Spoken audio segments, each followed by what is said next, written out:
Greetings and salutations, friends and lovers. Welcome to an extra special episode of Game Master Monday, the podcast that plays a new one-shot in a new system with a new cast every episode. This week we are playing UST, Unresolved Sapphic Tension, by a disaster queer.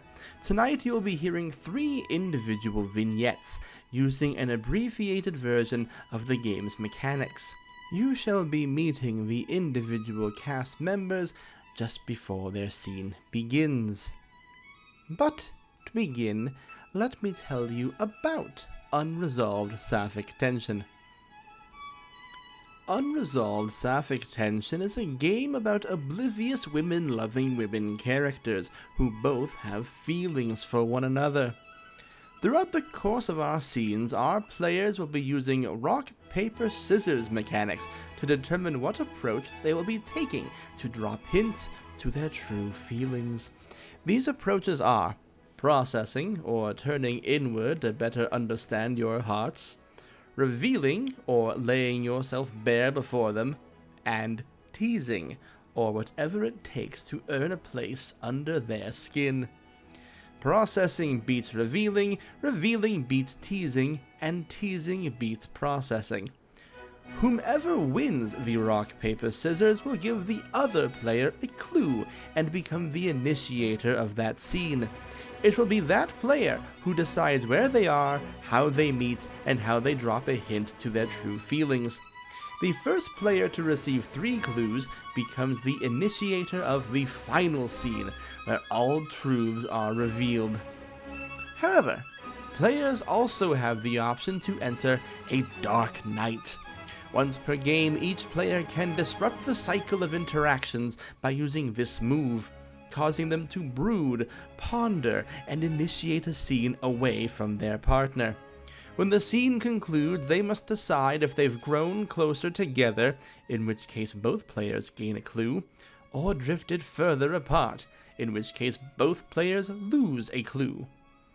This is the game! Now allow me to introduce our first scene, a pair of princesses from rival nations, previously engaged, but no longer, reuniting at a ball after a long and brutal war. Our players are... Hi, I'm Mia, pronouns are she, her, and today I'm playing Aurelia Sandelier. Hi, I'm Sadie Pasley. I am she, they. I am playing Brynnia Earthvest. She, her pronouns. And so, without further ado, I bring you to Scene 1 of Unresolved Sapphic Tension.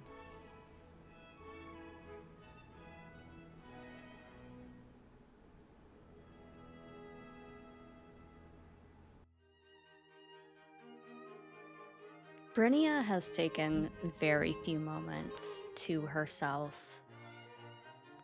but in the flurry of preparing for this courtship ball, she has found herself tucked away in the garden, finding a quiet moment. Her hair has been pulled back nicely. It's very short, dark green. Her makeup has been made up a little bit too heavy for her taste, and she is wearing a very well-tailored coat and trousers. She looks around, tries to see if anyone might be around, because she really doesn't want to be found just yet.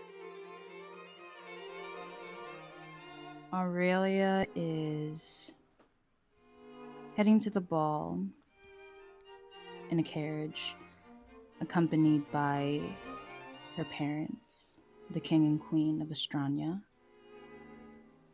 and only one servant to helm the horses.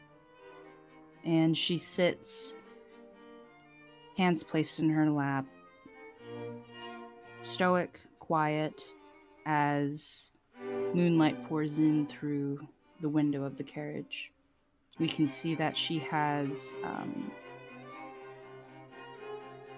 a dark silver-lined gown, long sleeves, and a very tasteful splash of glitter across the sides and across her chest. She has a very almost somber sort of look on her face, smoky makeup, a dark lip, and while her parents discuss and chat strategy, planning, intent for the upcoming evening, she listens and she can't help but think back to the years apart, the time before, someone she thought she knew, and someone she hopes to see. I can think of no better place on where to start then. So, we're going to go ahead and go into the first round of our game. You all should have tokens in front of you, and you're going to choose which approach that you would like to speak to the other person with. Whoever wins the approach will set the scene and initiate the conversation.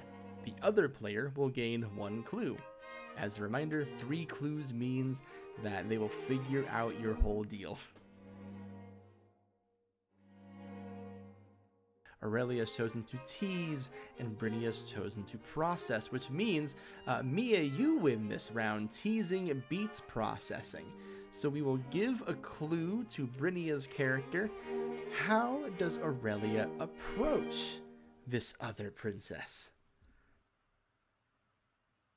I imagine that the ball has just started, so no grand act or performances just yet. Everyone's still kind of funneling in, and just like her counterpart, Aurelia is drawn to places of seclusion, of isolation, just for a little bit before everything kicks off. And she stumbles into the garden to see a certain silhouette there in the moonlight. And Aurelia approaches.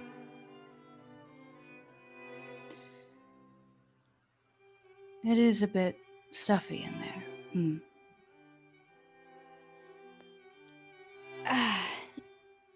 No more stuffy than any of these things. Really? I'm surprised that the host of the event is saying such things. Are you not enjoying yourself, Prince? Of course I'm enjoying myself. The wine is nice, the food is lovely, the music is divine. Are you asking me or are you telling me? I don't know a thing about music. You know me. It's fine. What about you? I was hoping to see and finally meet the hero of the war, of course. I'm not a hero. I just did my duty, did what needed to be done. It's not as glamorous as I thought it would be when we were children. Yes, I'm finding very few things are nowadays. But come, your subject should see you. Of course. And you should dance. Do you still dance? Why don't we find out? You know what? Let's. She'll offer her hand, if the prince would take it, to guide her back into the ball. And once the music switched up, she would set down her glass and go, "Okay, well, lead the way." You know what? I never was much of a dancer. Here, how about I go find someone who is much better to dance with you? I'm sure that the lovely ladies of any number of kingdoms would be more than happy to dance. I'm going to check on my father. Whatever the prince wishes. You part ways for this scene now, going about your individual lives and continuing your stories as we go into round 2. So for this round, Mia, you are now the instigator, the initiator. So if there's a tie, that will favor you. You have teasing and processing in the other direction this time. Well, we know this one, teasing beats processing. And of course, with teasing, what we're saying here is that whatever it takes to earn a place under their skin. So, you are now the initiator, Sadie. You give a clue to Mia's character. So we cut back to Brynnia. Where are we? Where do we find ourselves? And how do you approach your partner? Brynnia has been standing at the edge of the ball, watching as Rhea has been dancing with several other women. And Brynnia thinks to herself, how is it that she let Rhea get under her skin? She used to be able to dish out just about as much as she could take, you know? And so she finishes a glass of wine and decides to approach. She is not going to be bested just yet. Rhea, how have you found your dance partners? Oh, Your Highness. They have been lovely, of course. This is a wonderful ceremony that you and your family have put together. I'm very lucky to be here. And yet, I think maybe I would like a dance. Although, perhaps more of a sort like we used to. And I kind of make a motion towards a blade at my side. For old time's sake. Here in... No, the courtyard. Not here. Right. You can see that Rhea is very flustered. I think in the time they had spent away from each other during this ball, a few of the other nobles in court have been sort of whispering about her and her kingdom, and those have traced their way back to her ears, and she seems to be feeling a little more insecure than she was when she originally arrived. But she'll go and follow you, kind of taking this as a sympathy, perhaps. Brynnia leads you out to the courtyard, and setting aside her blade, she takes in a deep breath and sighs.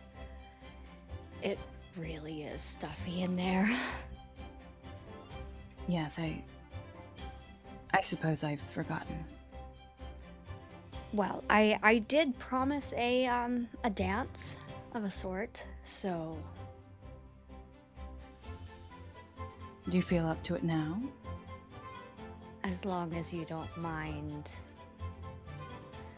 the chance of tripping over your lovely dress. I'm not going to go easy on you. just because you're in a dress. I would never dream of it. Nor because I'm better than you with a sword. Oh, okay. And Rhea will take out, I think, a thin, elongated dagger. Brynnia also pulls out a dagger of similar size. While I won't go easy on you, it wouldn't be fair with a full sword. She takes her position and begins to dance with the sword. How does Rhea respond in motion? Is she nervous, or like does she fall into swordplay like when they were teenagers? I think there's definitely a few missteps at first. Even though they did that as children, she was never as skilled as Brynnia. But after a few rounds, she seems to get back into the step, enjoying probably Brynnia's teasing and encouragement. And she eventually she just like bunches up her dress and maybe pulls out a piece of ribbon and ties it so that she has a little more room to sidestep and dodge. After a few rounds, Brynnia stops. She's breathing a little bit heavy, even though this level of swordplay is not too difficult for her. Well, Rhea, this has been nice. Oh, are you done already? I'm sorry, did I tire you out? You know what? Fair. You hear a voice calling from the castle. You're like, there you are. Everyone is still waiting for you. This is for you, after all. Are you going to return to your guests or not? Yes. Could you get Rhea some water, please? Sure, there's plenty of water inside the ballroom. Yes, We'll be more than happy to provide. A towelette, something? Of course. It's fine. Thank you. Thank you, Rhea, for indulging me. I must go see to the guests. Not before we towel you off as well, this is unseemly. It's fine. I have a handkerchief right here. Well, great. I quickly dab my face and rush in, avoiding eye contact with either of them. And then we'll go into our third round. So we have processing for Aurelia and revealing for Brynnia, which means Aurelia will win this round because processing beats revealing, and Brynnia will pick up her second clue. So the initiator goes back to you, Mia. Where do we find ourselves now?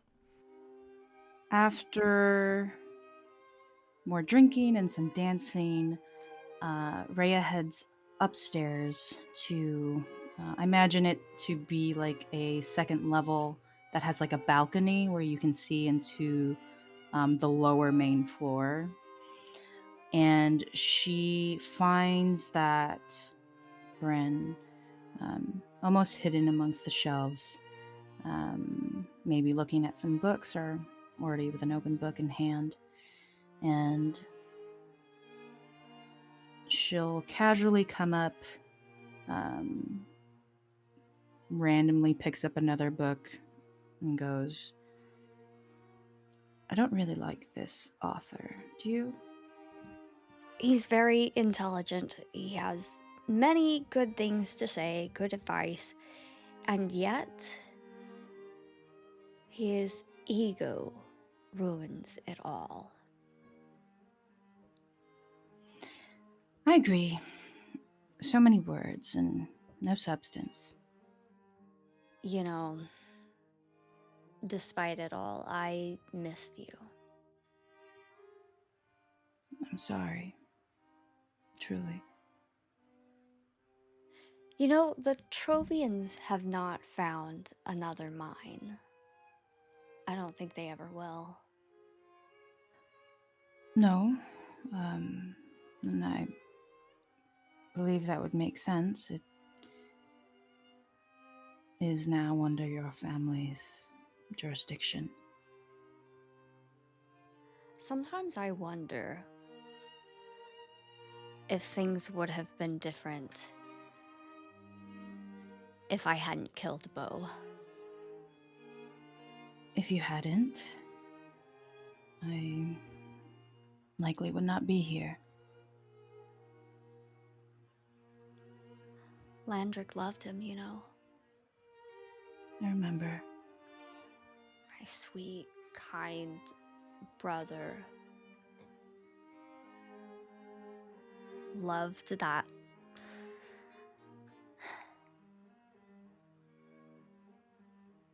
I don't know if Bo actually was as hateful and as greedy as the rest of them.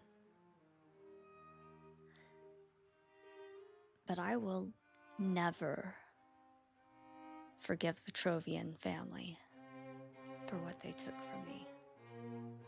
And that's your right.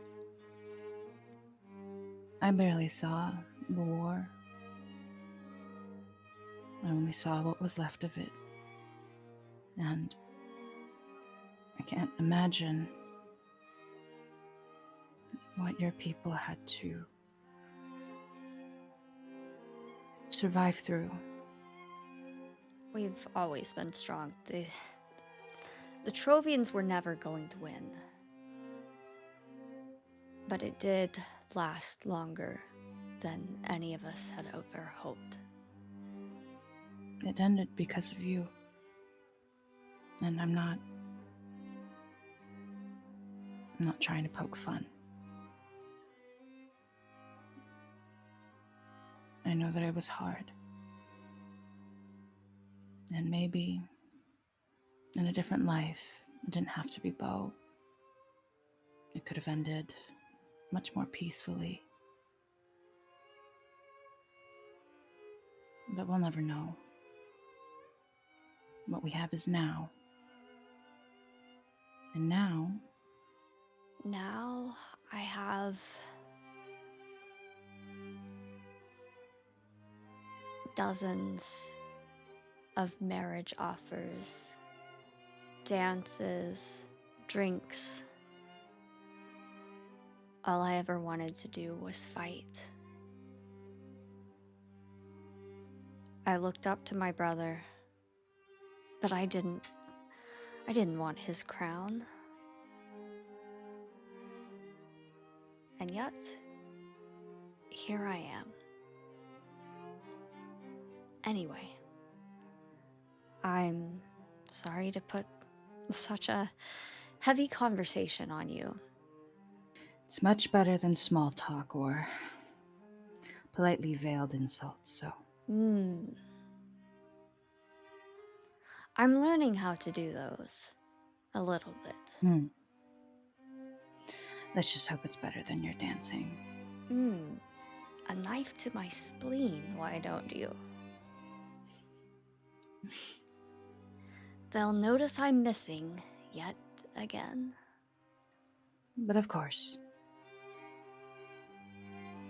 I'll leave first, so no one thinks anything nefarious is going on.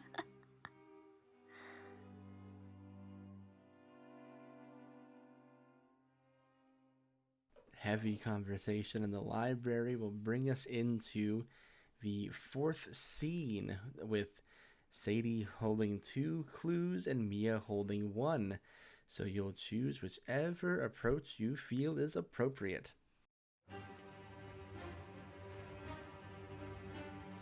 Oh! The dark Night of the Soul for Rhea. So that means we're not going to give out any clues just yet. We are now in the Dark Knight phase of the game. Mia, you will take over a scene here. You are now by yourself, away from your partner. The implication being you are brooding something that you are pondering to yourself. And Sadie, when your character finds a window, you will find them, describe how you found them, and why you were looking for them. And then whatever happens in that scene will decide if you both get a clue or if you both lose a clue.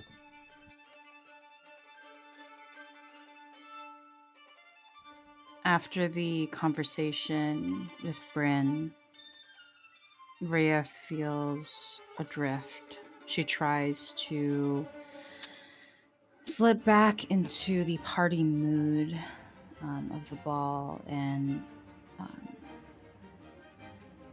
can't seem to fake it anymore, and unintentionally indulges too much in her drink, and she wanders the halls, singing loudly to herself until she stumbles upon probably one of the very lavish many guest rooms. She pushes open the glass paneled doors that lead out into a balcony that oversees the gardens. She looks out in the moonlight. She starts tearing at her dress for more comfortability, and she kind of slumps up on the railing as she finishes a bottle that she actually just took from one of the servants instead of a glass. Brynnia is down in the garden, taking out some frustration on some poor, unfortunate hedges. Looks up and sees Rhea on the balcony and recognizes the distraught body language.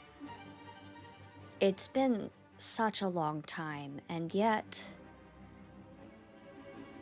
Rhea just looks exactly the same when she is upset. And Brynnia can't help herself. She runs over to the wall and, using some plants, some vines, the crevices in the wall, she scales it up to the balcony. What are you doing here? Why aren't you enjoying the ball? What do you mean? I am enjoying the ball. See? I see. You know what? That's an awfully big bottle. I'm gonna go get you some water, and I will be right back. Oh no, it's okay. I have another one. And she pulls out a smaller flask. Is that water? Yes, of course. And then she'll fling the empty bottle over the ledge, shattering on the stone. Even after all this time, you are so dashing and so chivalrous.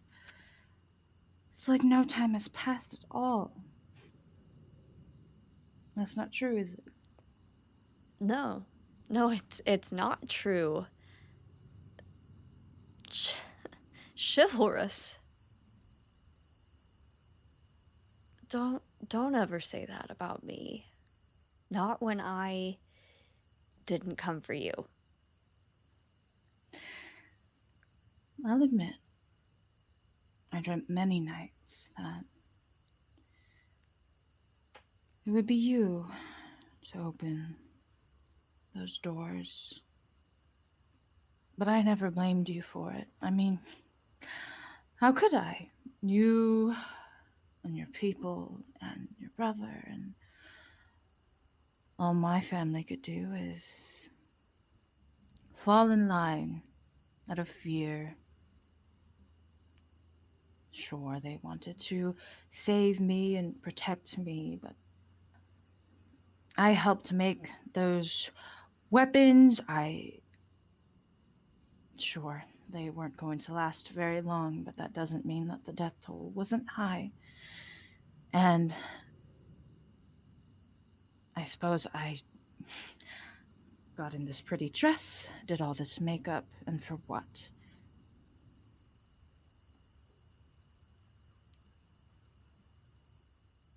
You know what? I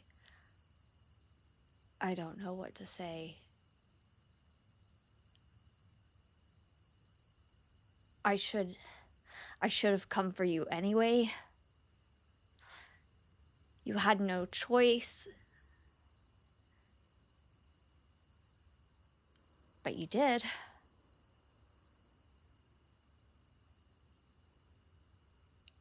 And I hate that I'm not sure if I care. I definitely had a choice behind those bars as they were threatening my people.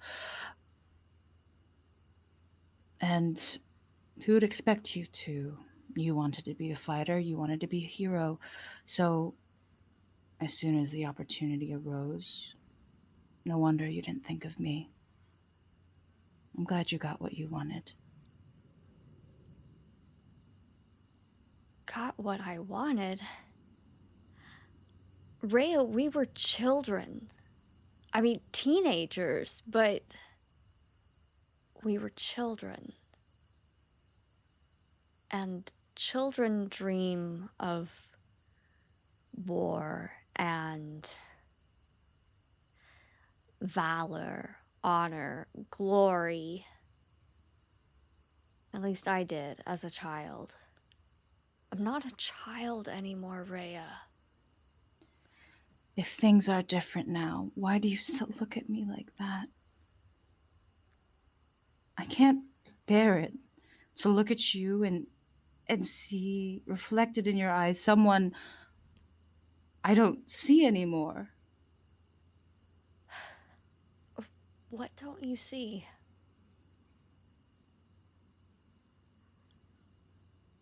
I'm still me. Even if I can't seem to forgive myself. Even if I still blame you just a little bit.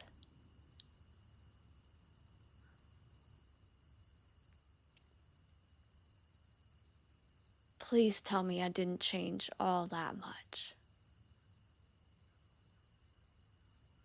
It's the problem. You didn't. Just as sweet and pig-headed and brave as I knew you. And it's in your right not to. I mean, how could you? How could anyone? I think Rhea walks off.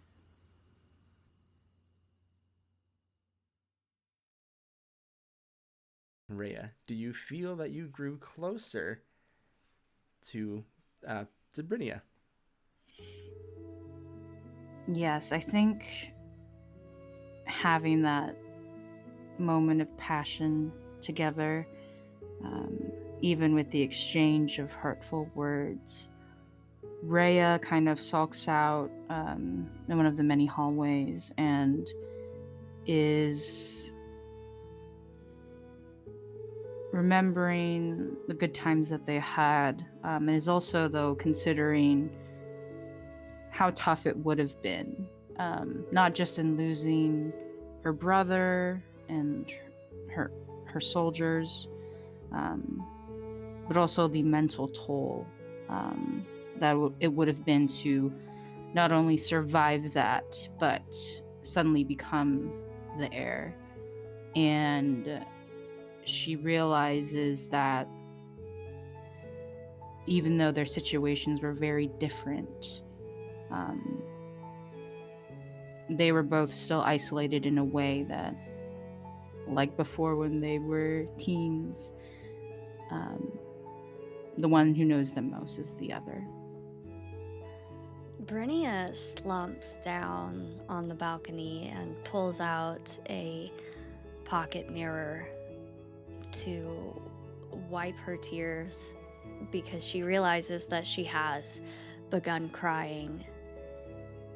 And she realizes that talking with Rhea about the war and about everything that went on was like looking into a mirror, and that they each have their own guilt and their own grudges regarding what has happened. They are both victims of unfortunate political machinations from an outsider country, and they both want desperately to be seen, to be understood. They want to be the children that they once were. And while they can never go back to how things were, there's definitely a possibility for a future forward. Well, let's see what that future holds for us then, shall we? Since you have agreed that you've grown closer together as a result of hashing everything out, that will bring Brynnia to her third clue and Aurelia to her second, which means, Sadie, you are the final instigator. You have received all the clues. Somewhere in that thinking of a path forward together, it clicks. She also wants that path forward together, and she wants it with me. And since this whole story has taken place over the course of a single ball, what do you do as the evening starts to wind down?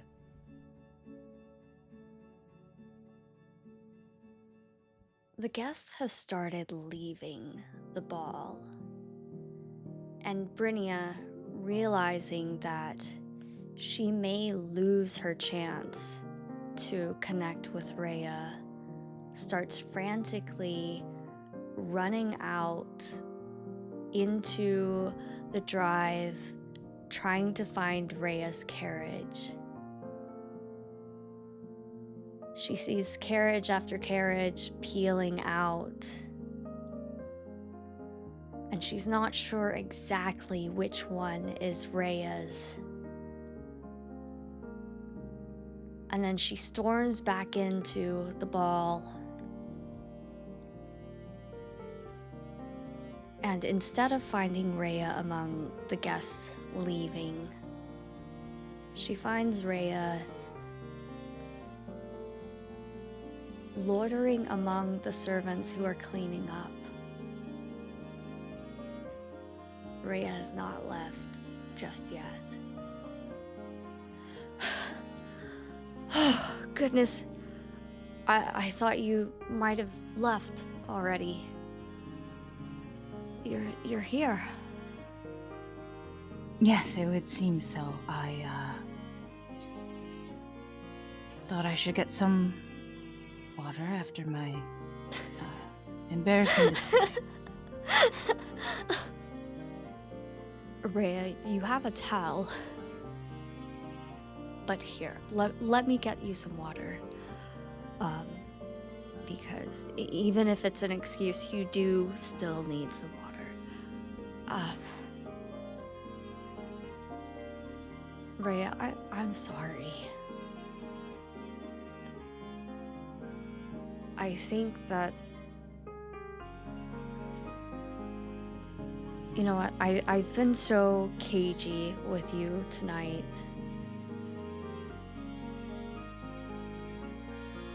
And I've acted like I haven't forgiven you, and yet the truth is I haven't forgiven myself. I know how we were.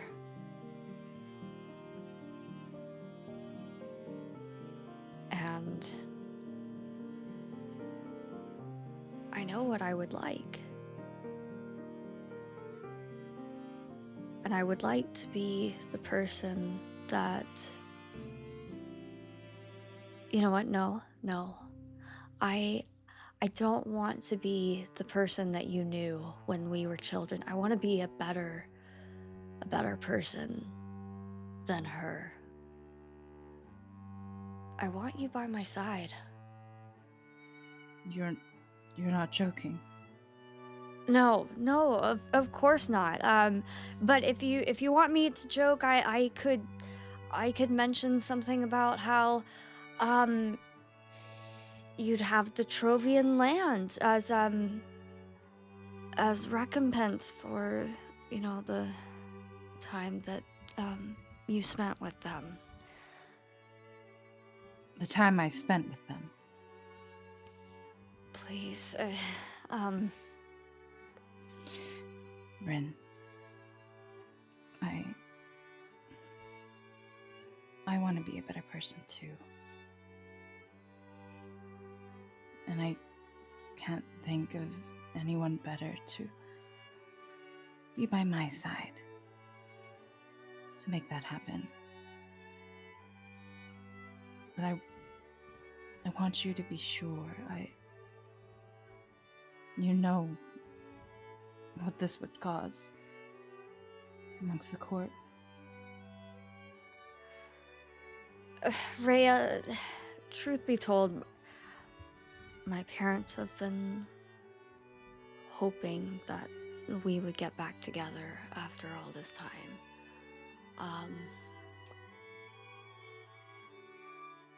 And I was hoping too, but I guess I just thought that you'd never forgive me. And I thought that maybe I was just too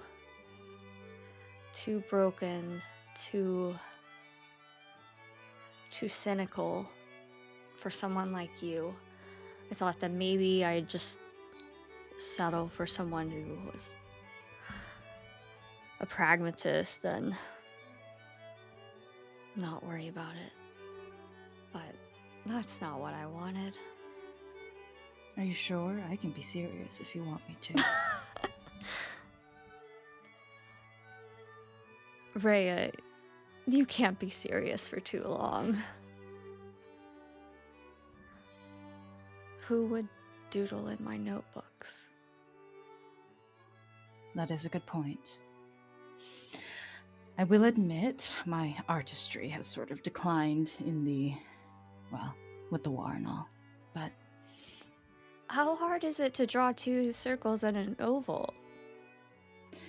I suppose that's fair, but we're adults now, so I'm going to make sure it's anatomically correct at the very least. Respectable. Well, to doodles in notebooks. To pad dances. And sword fighting in the garden. I'd like that. I'd like that very much. We pan out of this ballroom scene. Two royals from opposing kingdoms who have a lot to figure out. But I'm rooting for them. I think they'll do it. Lots of therapy. Lots of therapy. Lots of medieval therapy. And that's Unresolved Sapphic Tension.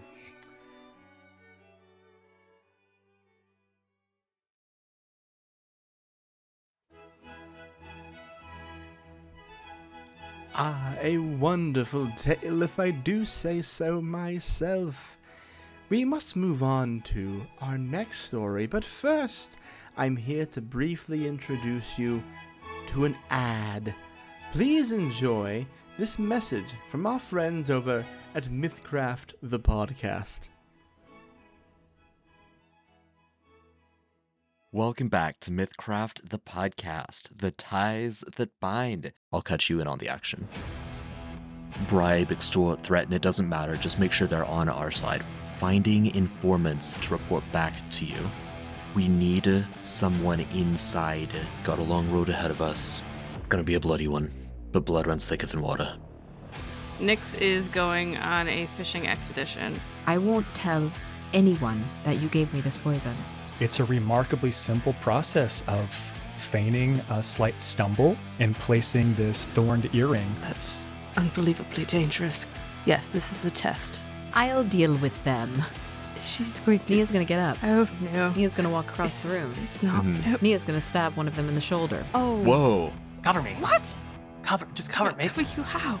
I'm gonna load the gun. Rendo starts snarling so all of his yellowed teeth can be seen. I'm gonna hold out both of my hands as lightning begins to form. Going over to the car with the gun and saying, "You better get out of this vehicle right now." I don't know how I got to this wake, but I'm happy to be here. Thank you to Mythcraft for assisting in sponsoring our show. Now let's continue to the unresolved sapphic tension. Our next story takes us farther into the future, the far-flung time where space travel is common and sapphic tension is high. We will meet two star-crossed lovers, one working a toll booth, one driving among the stars, as they have their now seemingly daily encounters. Our players are... Hello, I am Mistress Winter. My pronouns are she, her, and I will be playing Valeria Val Xavier, also she, her. Hey, I'm Taz. I use she, they pronouns, and I'm playing Cass, who uses she, her pronouns. And so, without further awaiting, let us go into our second vignette of Unresolved Sapphic Tension.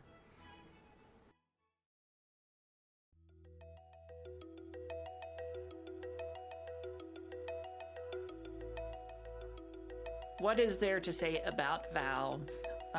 She hopes that you don't say a lot. She is a long hauler in space.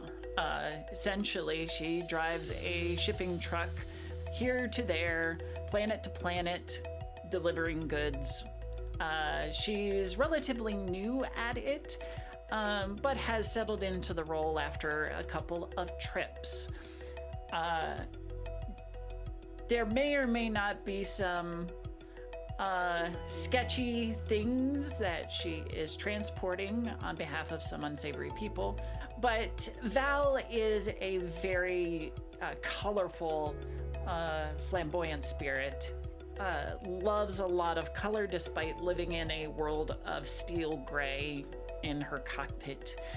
I would challenge anybody to think of Kaylee from Firefly, if you've ever seen it.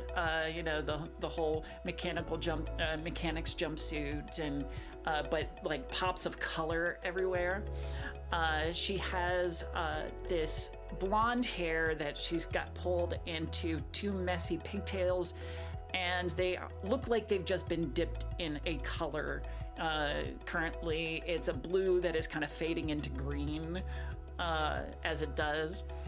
And the dashboard of her cockpit has been littered with romance novels that she's read through several times, and little tchotchkes that she's picked up from her, she's collected from her stops.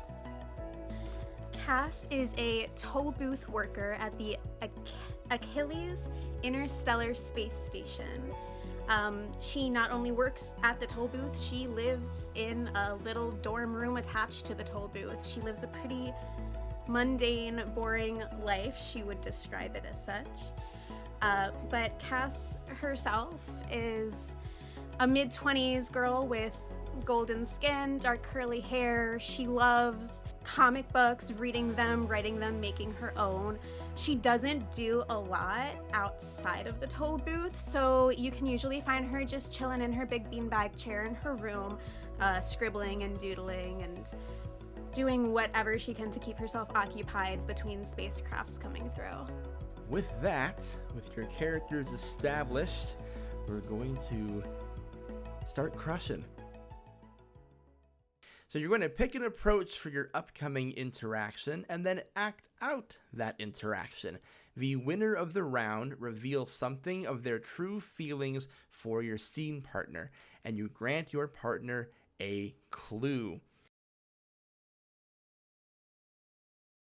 We have processing for Cass and revealing for Val, which means, Taz, you win this round. Processing beats revealing. So, you will approach this as follows with processing. You are turning inward to better understand your hearts. Val is laying yourself bare before them. So you're going to set the scene here, Taz. Where are we when we see your two characters meet for the first time? You probably already have a history together because you already have the crush. And you're going to just guide us through that and instigate your conversation with Val. I'm sitting alone in the toll booth at the Achilles Interstellar Space Station, and I'm sitting between my walls of holographic screens and monitors, and it's been a pretty slow day so far. I haven't had too many spacecrafts come through when suddenly the alarm goes off that lets me know that someone has entered the queue. And I look at the monitor, and it shows me an image of a cargo hauler, and I can tell immediately that this cargo hauler has string lights up against its front window, and I see a lot of vehicles come through this toll booth, but I know immediately that that vehicle belongs to Val because she's the only one who has those string lights up. So I get really excited. I crumple up the little doodle that I was working on and I toss it into my trash can. And I see the cargo hauler pull up to the window. Without even taking a break, I roll down my window and just put my hands on the desk and lean out with like the biggest smile, just excited to see Val again. Val rolls down the proverbial window into her cockpit. And it looks like she's been crying. She has in her hand one of her romance books that she's just finished up. And sniffles.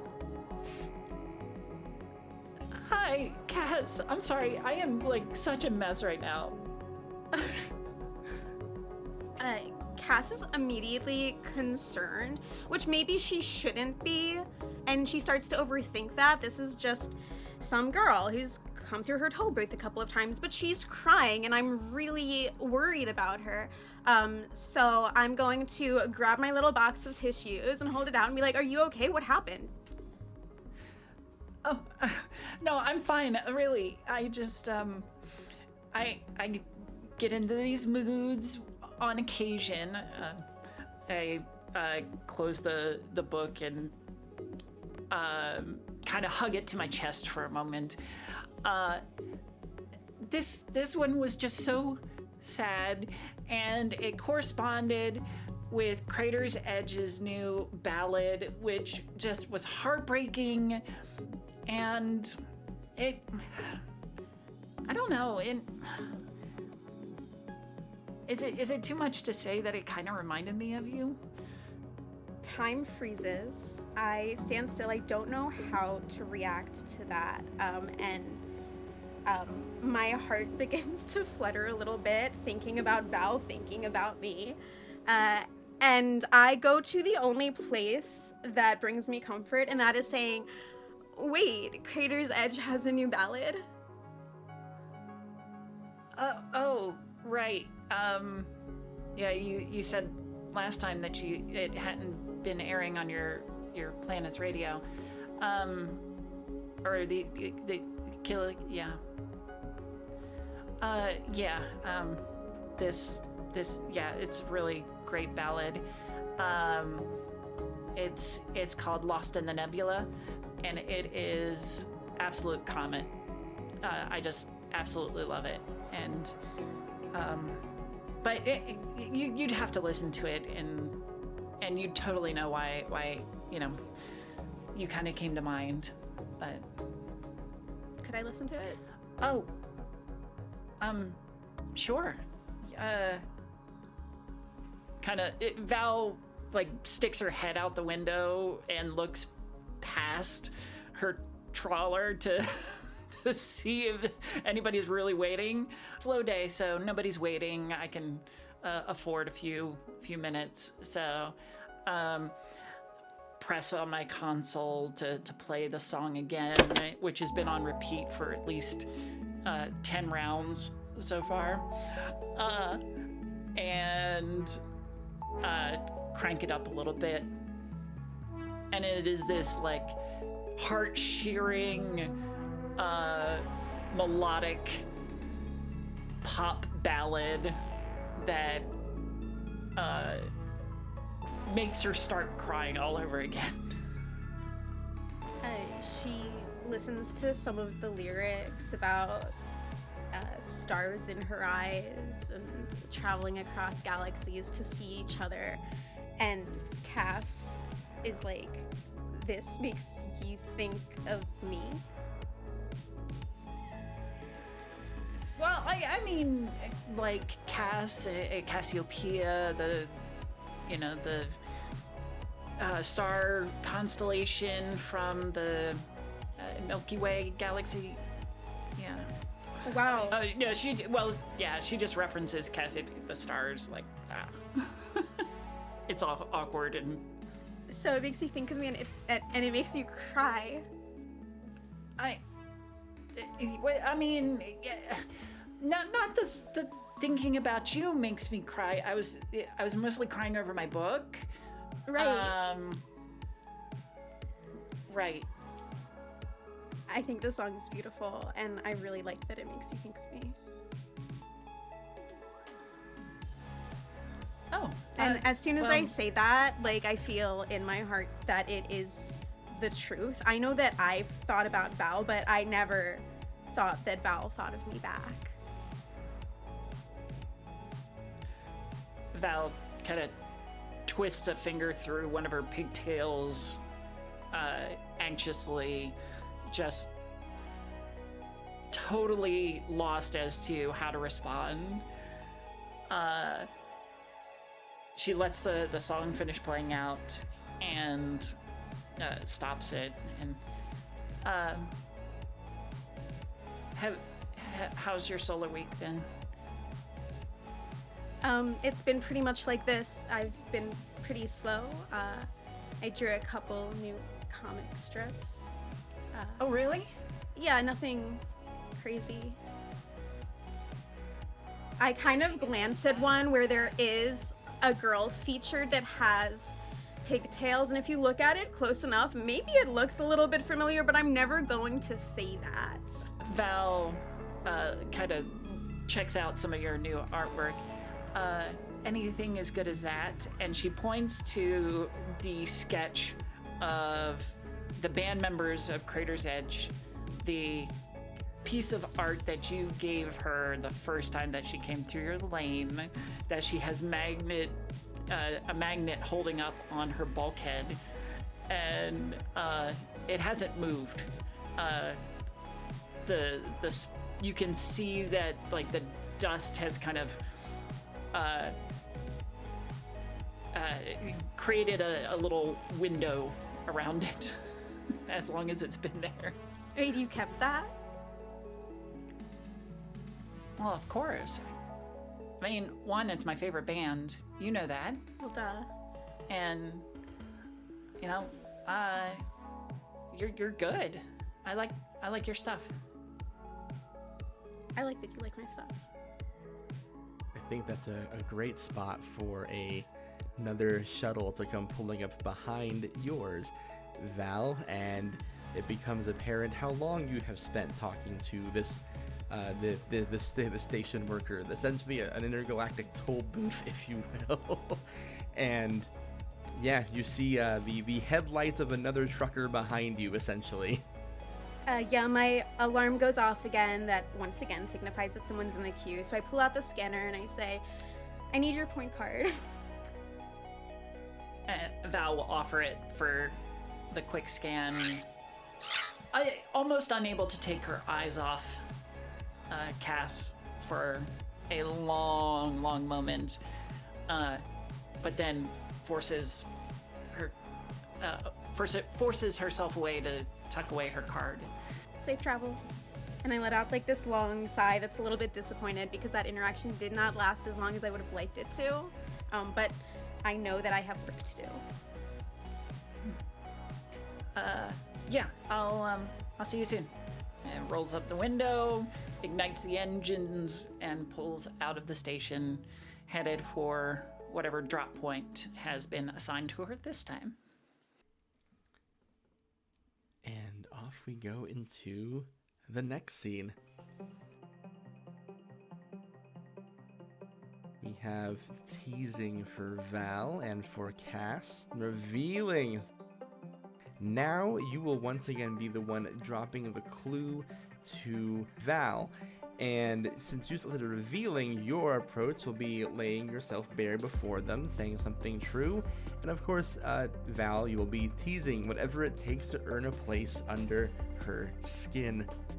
It's probably been a week and a half since the last time I saw Val, but same situation where I'm just sitting in my toll booth. Let's say this time I have a little ball like the kind used for juggling, and I'm just throwing it up into the air, catching it, throwing it up into the air, catching it, because I've got nothing else to do in this tiny little space. But then, before I even hear the alarm go off in my toll booth, I hear loud, blaring pop rock music coming from the distance, and my heart just starts jumping. I'm like, oh shit. I hope that's Val. And I stick my head out the window, and lo and behold, there is the cargo hauler. And I tidy up my hair a little bit and make my space look a little bit nicer and put up a new little drawing in the background for Val to see. And I wait for her to arrive to me. The Kyrene drifts into place next to the toll booth.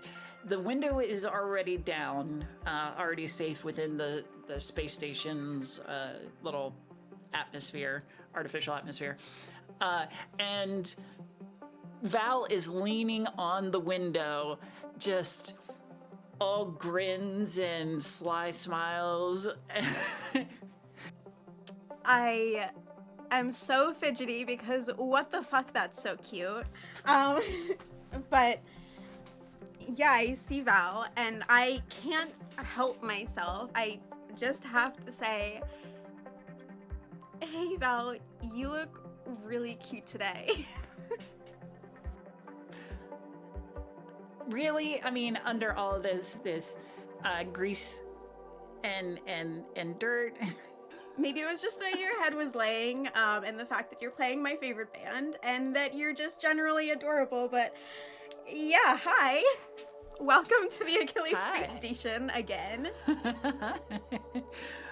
You know, you are just so adorable when you get all flustered. Like, it's the highlight of my trip every time. And it's gonna make this next part, like, super easy. So, I've made enough of these routes that I might be able to afford some tickets to the next Thrice Moon Music Festival. And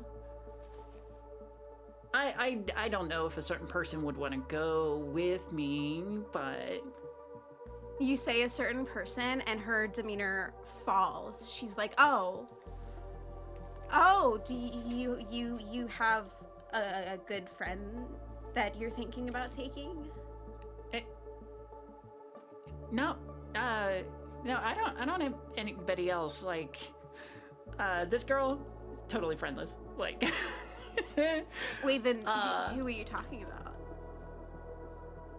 I was gonna ask you, but you seem not to be interested. Wait, you were gonna ask I could totally me? just take these. I mean, I could totally keep these tickets. I could scalp them. I could get a lot of money for them, right? I've never been to Moon Thrice. I've never been to a concert. I've never seen Crater's Edge. Are you serious? Yeah, I mean, yeah. I'm shaking. I'm so excited. But then I look around and I'm like, I would totally love to, and that's so stellar. And I really appreciate you asking me, but I can't leave because there's no one else to do this. Her brain glitches a little bit as she tries to process this. Wait, do you ever leave? I don't ever leave. They found me on a different planet, and they specifically brought me here to work, and they pay for my housing. So I am full-time, round the clock. She is really having a hard time processing this. Well, when is Moon Thrice? I mean, maybe I could figure something out. Well, I mean, if there's nobody else to do this, how are you gonna do that? I mean, you're not just a little robot in a box. But when is it? It's in 3 solar months. I mean, that gives us plenty of time to figure it out. I would actually love to go with you. Okay, cool. I mean, if you still want to. No, I totally want to. Okay. Me and you and Crater's Edge. Are you, like, serious? Yes, it's gonna be totally Comet. Like, it's gonna be great. I look at Val adoringly. Like, not only have I never seen any music live or been off of this space station since I got here, but no one's ever given me anything before. Especially just one of my passerbys. And it makes me think that maybe she could be more than that. We've synced up our calendar for it, and there is definitely a halting. Oh man, my engines won't go. Oh no. But I don't want to hold people up, so gonna malinger as long as I can before rolls out the window and takes off. Getting a call from my handler. Then we'll go into our third scene. Val has chosen to do the Dark Knight, which means the clues are left in limbo for now. So what we'll be doing here is you will be describing what you're doing instead of interacting with Cass. This route,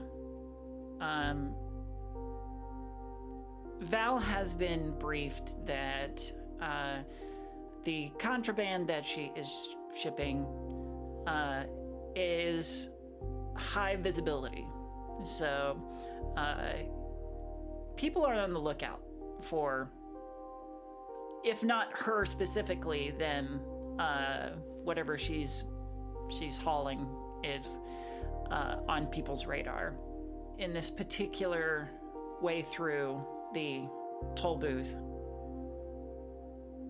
she's gonna run it for the first time and land on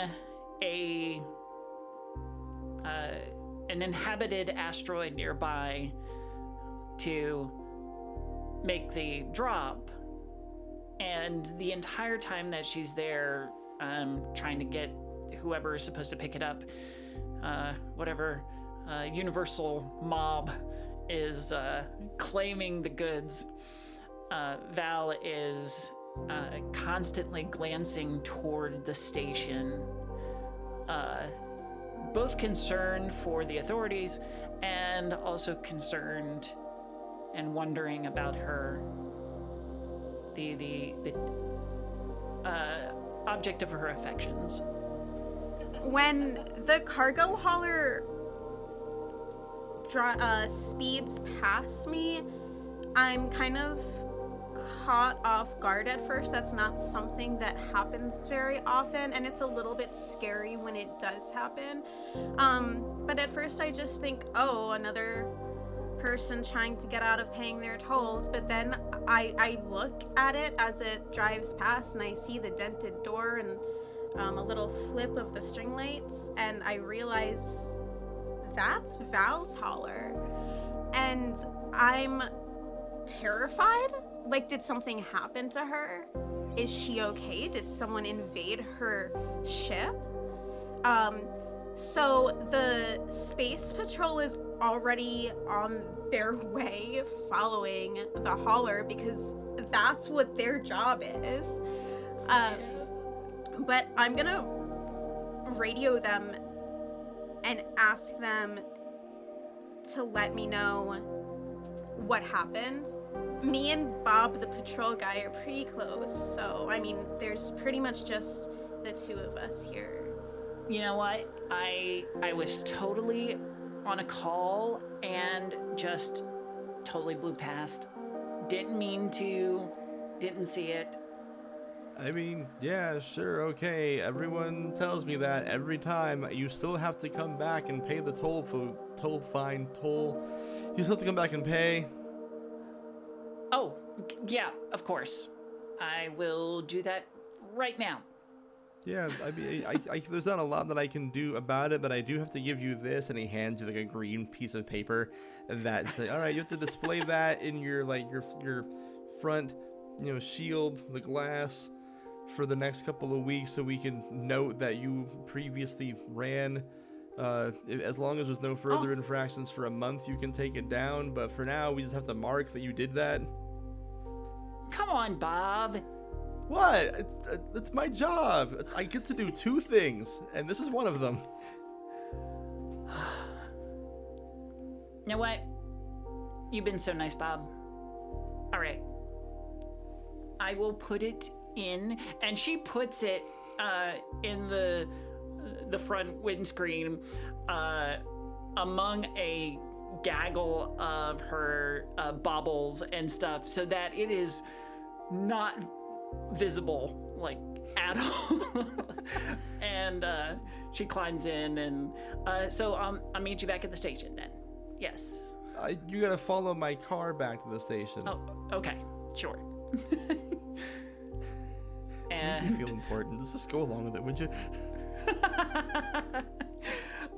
She will follow Bob back and pull into the lane. She'll come around like the wrong way, so she has to roll down the opposite window and lean across her console. For the first time ever, Cass leaves her booth, and she runs out the back door and then around to the front. And when Val leans through the window, she pulls her into this big hug, and you can see her face is red and she's been kind of sweating. She's like, "Oh my gosh, are you okay? I was so worried about you. What happened?"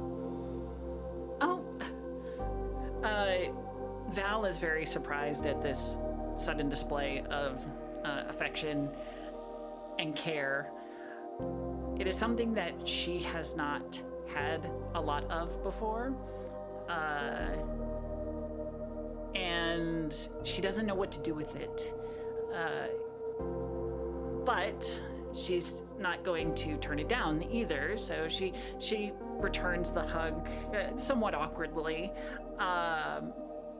and kind of pats Cass's back. No, I'm okay. I just I was being totally oblivious. I was lost in one of my books and just kind of missed the toll. Oh my gosh, so you didn't get hijacked? No, nothing sinister like that. No, who wants to go after my collection of Ambassador Cabos's bobbleheads? Pointing back to her. Yeah, I glance at the bobbleheads. I don't know what that's about, but yeah, I'll release my hug. Are you okay now? Do you want to pull over and take a minute? Actually, I should probably get going, but we're still on for Crater's Edge, though, right? We're still on for. I hope so. The moon thrice? Yeah, as long as you still want to, but you don't seem okay right now. I'm totally fine. Just getting pulled over kind of shakes you up a bit. So yeah, totally. Yeah. Tell Bob to chill out sometimes. But yeah, I should really get going. I'm sorry. But it's really good to see you. Okay. Well, see you next time. Okay. See you soon. Mm-hmm. And she'll kind of blow a kiss and a wink and reverse out after having scanned her card this time. Yeah, after you leave, Cass is actually pretty devastated that you were so into a book that you forgot to stop at her toll booth. Because you guys have been hitting it off so great, how could you just not even think about her when you enter into her galaxy? And I think based on that reaction, we can say the result of this dark night is a loss of a clue. So we'll go into your next scene. Feel free to choose your approaches for when you encounter each other after that really awkward day. Val has chosen processing and Cass has chosen revealing, which, as we know, processing beats revealing. So we're going to give a clue to Cass. And that means, Val, you may now set this next scene. You are processing, which means you are turning inward to better understand your hearts. And you may begin your scene and drop your clue. The Kirani drifts into Q. This one, a little bit busier this time. So Val has a long time to think about this next interaction. And the idea of Cass brings this just flood of emotions. She doesn't feel good at all about having lied to her last time. She wonders if she's ruined what they had been building, and is really hoping that it's not unrepairable. So her mood's a little bit somber as she glides into place this time around, and lowers the window it gives a very cautious look to Cass, not wanting to initiate and wait for to see how Cass is feeling. So Cass is not. She definitely recognized the holler again. I mean, she knows that thing like the back of her hand. But she wasn't as bouncy this time when opening the window. She's a little bit more standoffish. She doesn't want to put vibes out there that are not reciprocated. So she is very professional this time, and she opens and she says, "Welcome back to the space station, Val. How are you doing today?" I'm doing good. You know, this one's a short one, I think. How are you? Oh, you know, I actually had a little bit of excitement today. That's always fun. Learned a new trick on my yo-yo. Would you want to show me? Do you actually want to see? Why not? Sure. Yeah, I bring out my hot pink light up yo-yo and I show you how I swing it through a triangle, and it's very cool. First of all, I absolutely love the yo-yo. Totally my style. That was totally comment. I think you're being nice, but thanks. No, not at all. Like, I can't believe that you're not like some tournament grandmaster or something. I have a lot of time on my hands, but honestly, I don't think I could go to a tournament if I wanted to, because somebody's gotta man the booth. So how's that book coming along? Did you finish it? Was it worth it? It was. Yeah. Do you want it? Yeah. I would love a new book. I've read every book I have like 3 times already. She'll pass it over. It gets, you gotta kind of work your way through the beginning, but it gets really good. The knight falls in love with the princess, and they have this beautiful scene by a lake.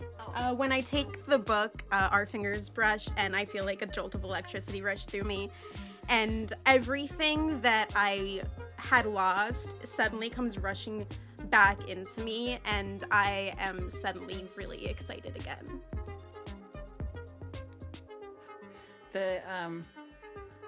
The knight, she kind of reminds me of you. So is it like that ballad? Yeah, kind of, yeah.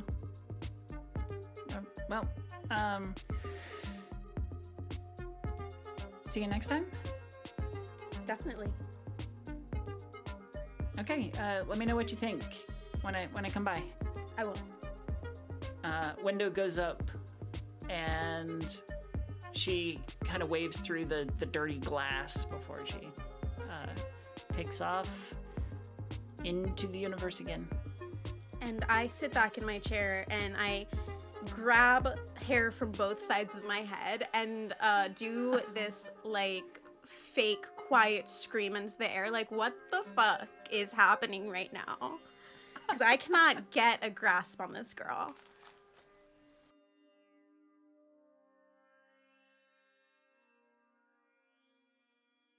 All right, we're gonna choose our approaches here for the next scene, and we'll see who figures who out. So we have revealing for Val and for you, Cass. Teasing.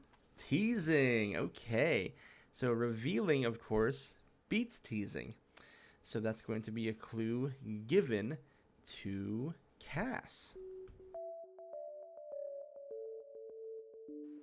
Once again, this time through, it's pretty quiet. in terms of solar time, it's dead of the night. Not a lot of other ships floating around out there. And she'll pull in, let the system do its scanning and whatever,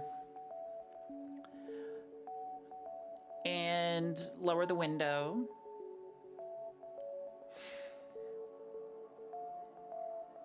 And she steals Val steals herself for this next encounter with the woman that has somehow become a keystone in her life. This week's been particularly hard for her. There's been some family drama that she's got on her mind. Ugh. Hey, Cass. It's good to see you again. So since it's the dead of the night, this time Cass was in her room, and when the hauler entered the line, the flashing red lights went off, waking up Cass. So when you see her this time, she's a little bit more disheveled than usual. She's not wearing her hat. Her polo looks like it was just thrown on, and it looks a little bit messy. And she comes out yawning, and when you say, "Hey, Cass," she does notice that you're a little off, but she's still excited to see you. And she says, "Am I dreaming, or what is happening here?" I can't think that I'm anyone's dream. Even though Val will stare at Cass's disheveled look and just think how endearing it is, and how she wishes that she was in that bed with Cass. Yeah, no dream. Never been anyone's dream. Hey, you're not allowed to tell me what I think about at night.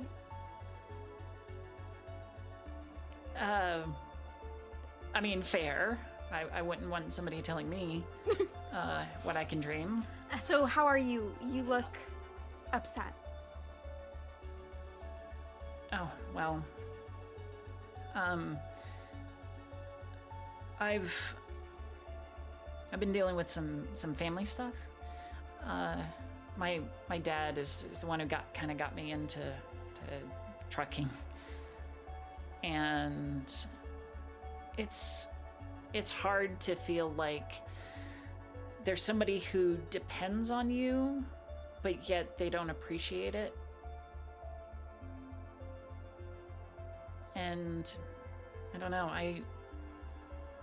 with you, I feel appreciated, even if it's just for my point card.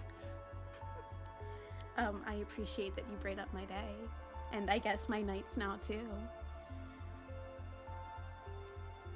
But wait, actually, I have something that could cheer you up. I'm gonna run back into my room really quick, and I'm gonna grab the book that Val lent to me and bring it back out, and I'm gonna open it to the last page, which, if you've ever read a book, the last 2 pages are usually blank. But they're not blank because I drew a cartoon for you, and it's the princess and the knight, and I am the princess and you are the knight. And it's really cute. I was bored the other night, and I thought, you said it made you think of me, and as I was reading it, I guess I kind of thought of you too, so this is for you.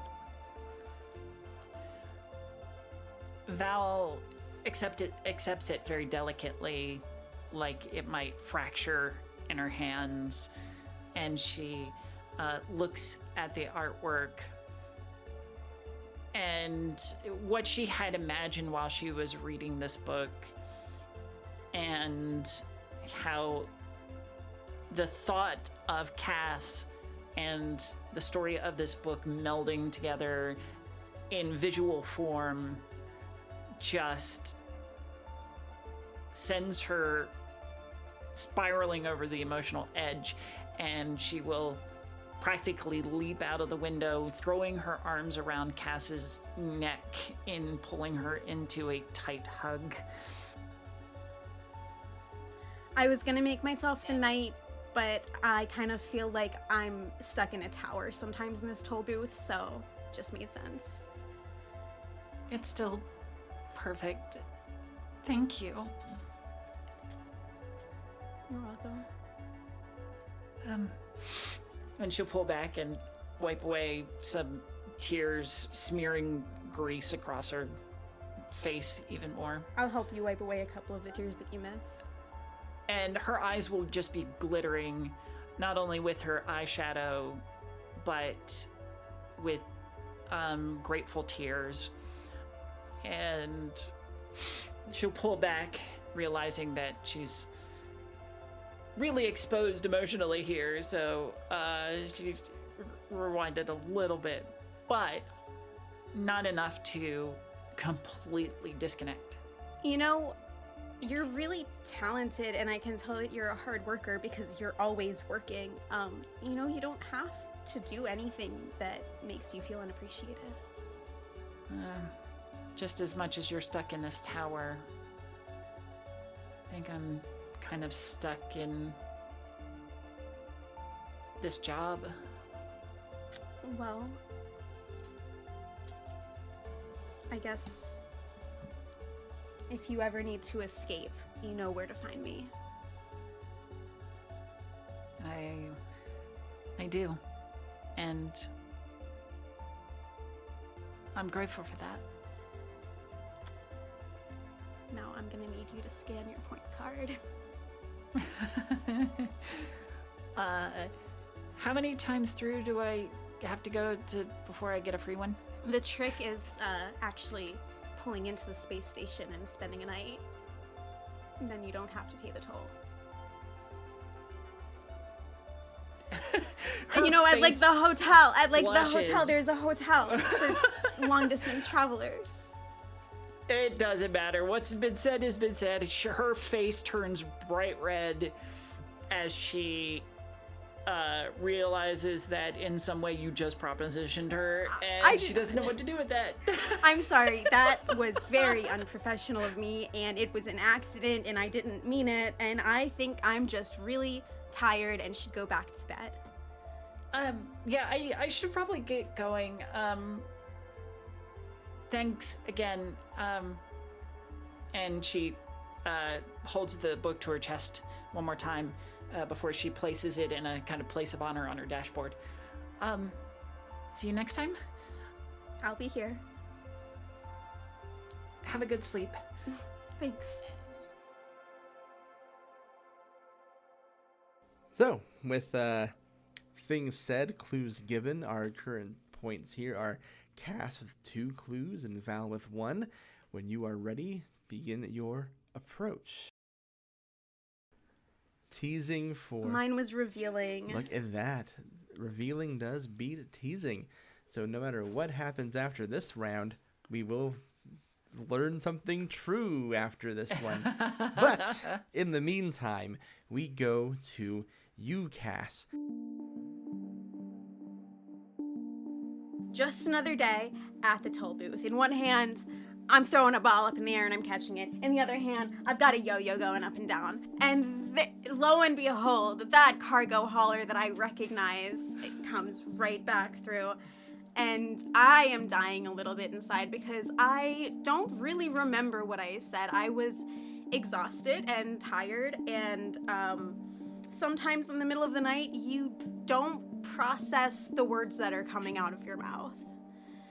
So when you pull up to my window, before even greeting you, I am so sorry about what I said the other night.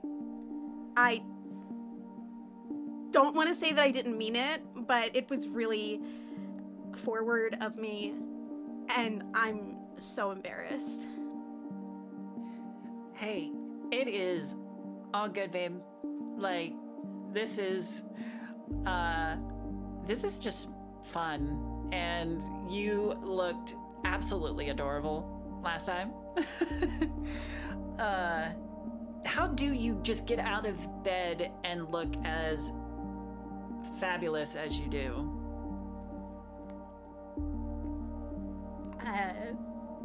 I guess, bedhead just works on me. It really does. Like, I don't think there's any way that you could look bad. Oh, yeah? Yeah, like, I cannot imagine you in any look that would be a bad look for you. That's really funny. I was thinking the same thing about you. How are you doing? Better than last time. I've made some headway on dealing with some of that family drama. So, maybe the end is in sight a little more than I thought it would be. But at the same time, I want to just keep doing this. I mean, like, coming to see you and scanning that point card. Yeah, I want you to keep coming by and scanning your point card. And Cass is fidgeting a little bit and twirling her ponytail in her hand. And she doesn't know what to say. She feels really awkward, but doesn't want this to stop. It's like a good awkward, like an awkward that she never really thought that she would experience. I really like it every time you come by. It is really the highlight of the time period since the last time you came by. Well, good, because, the feeling's mutual, and, I almost have to come through here. It doesn't even matter if if the planet that I'm headed to is on this side. I kind of want to just come through and see that pretty face. Cass just starts laughing and, like, covering her face in a little bit of a fluster. Well, I appreciate that. Any good books lately? I've got, like, access to one of the Andromeda libraries. I'll definitely have to check that out sometime. Oh, definitely do. Though the subscriptions can be kind of pricey, so... I was thinking, like, I could check out yours, but yeah. Oh, right. Duh. Yeah, I didn't... let me get you... The point card? Right, yes. Okay, here, scan. And, all right. Next time, safe bedhead. Travels, Val. Well, to set the scene for our final scene, I think anyone with eyes and ears can tell that these two are into each other, and maybe they both realize it at this point. But let's see who's going to do something about it. So you're going to choose your final approaches, and whoever receives the clue, so i.e. loses in this instance, will be the one who sets the scene, puts all the pieces together, and is the one who initiates the truth. So we'll see who that will be. Processing beats revealing. Cass. That means you get the third clue. At some point during your sitting in that booth, or maybe there's something coming up in the near future, it just hits you all at once, like an intergalactic semi-truck. Oh, Val likes me. And what you do with that information is now completely up to you. Where do we find you? When the alarm goes off this time and I see the holler, I am going to exit the booth, and I'm gonna go stand outside of it on the little road track where the ships fly through. So when she gets to my window, she's not gonna see me there, but if you just look right out the front, you'll see that I'm standing there, and I'm kind of awkwardly waving to you and trying to like get you to pull in beside the booth. Val will look very confused for a moment, but maneuver the Kirane into dock at the station, still kind of sticking out into the lane, so other ships will have to skirt around and lower the window. Is everything all right, Cass? Yes and no. Do you feel comfortable coming and talking to me for a second? Sure. Yeah. I mean, I'm not in a hurry this time, thankfully. So, and she'll turn off the ignition and set everything to float, and steps out onto the dock. This is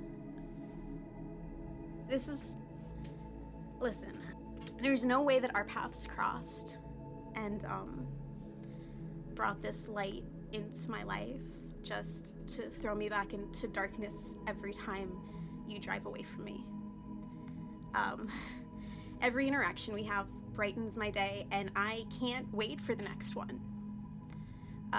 I find myself staring at the monitor, hoping it's you coming through, and in 3 years at this space station, I've never once recognized anyone else's spacecraft just by the dent in their door.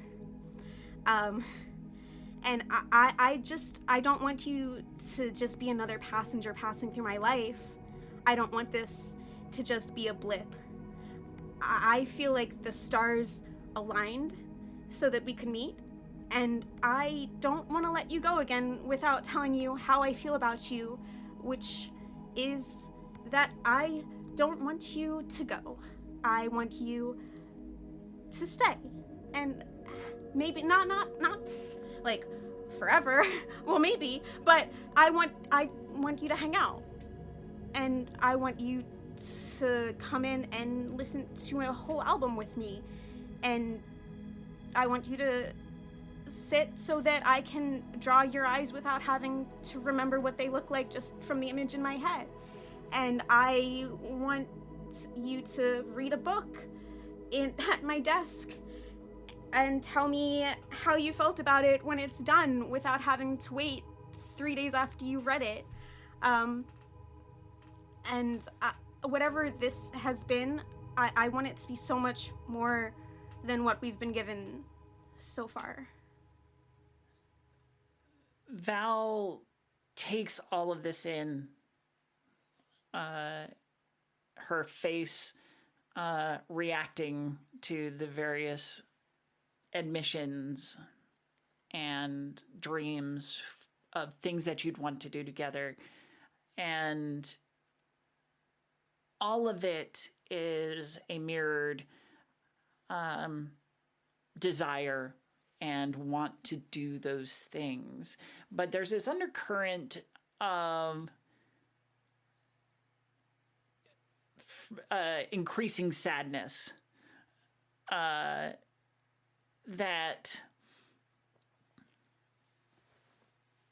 it's something that she can't have.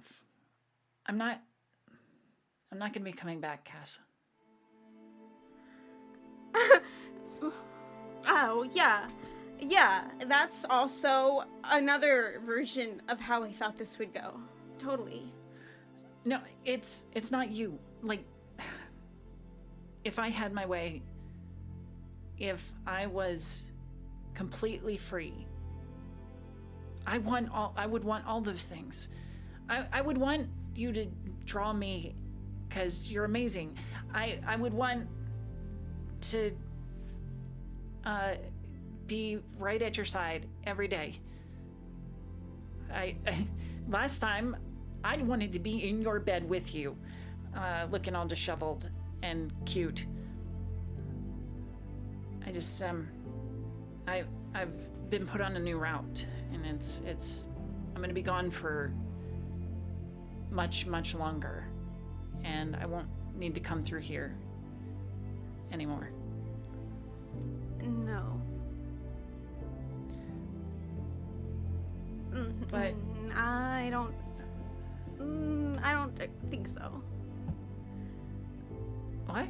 I don't like that. That's not the ending that we're supposed to have.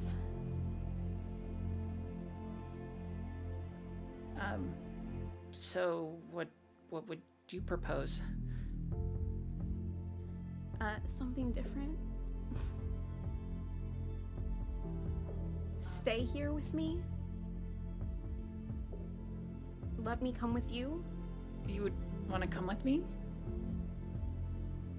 Yeah. There's a whole universe out there, and I would love to explore it with you. I would love to take you. So take me. Okay. Get your stuff then, I guess. Yeah, I go and I grab my comic books and my yo-yo. And I jump into your arms so you can carry me into your cargo hauler. I carry you bridal style across the dock and help you up into the cabin, into the cockpit. And I will shout back at everybody who's waiting still in line to get checked through. Tolls are free! And jump in, pulling Cass into her lap and pulling her into the first kiss that they share, saying something very corny, very cheesy, like, I guess I've rescued my princess then. I kiss Val back, which I've been wanting to do for a really long time now. And as she speeds us out into the galaxies, I lower the window and shout, "Sorry, Bob!" A very busy Bob looks up from the space station, watching ship after ship blow past the toll booth, just takes his badge off quietly and was like, I'm gonna do anything else but this. This sucks. Quit. I'm out of here. And with you flying off into the galaxy, that is Unresolved Sapphic Tension.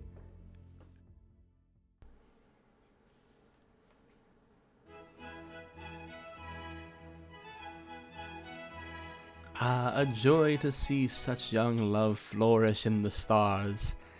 And now, my friends, we bring you to our final vignette. A tale of two rival time travelers finding each other throughout all of history. Our players are... Hi, I'm Tori, pronouns she, her, and I will be playing Max, pronouns also she, her. Hello everyone, this is Yuri, pronouns she, they, and I will be playing Elena, pronouns she, her. And so, with our introductions out of the way, our hearts all set, let us see the conclusion to Unresolved Sapphic Tension.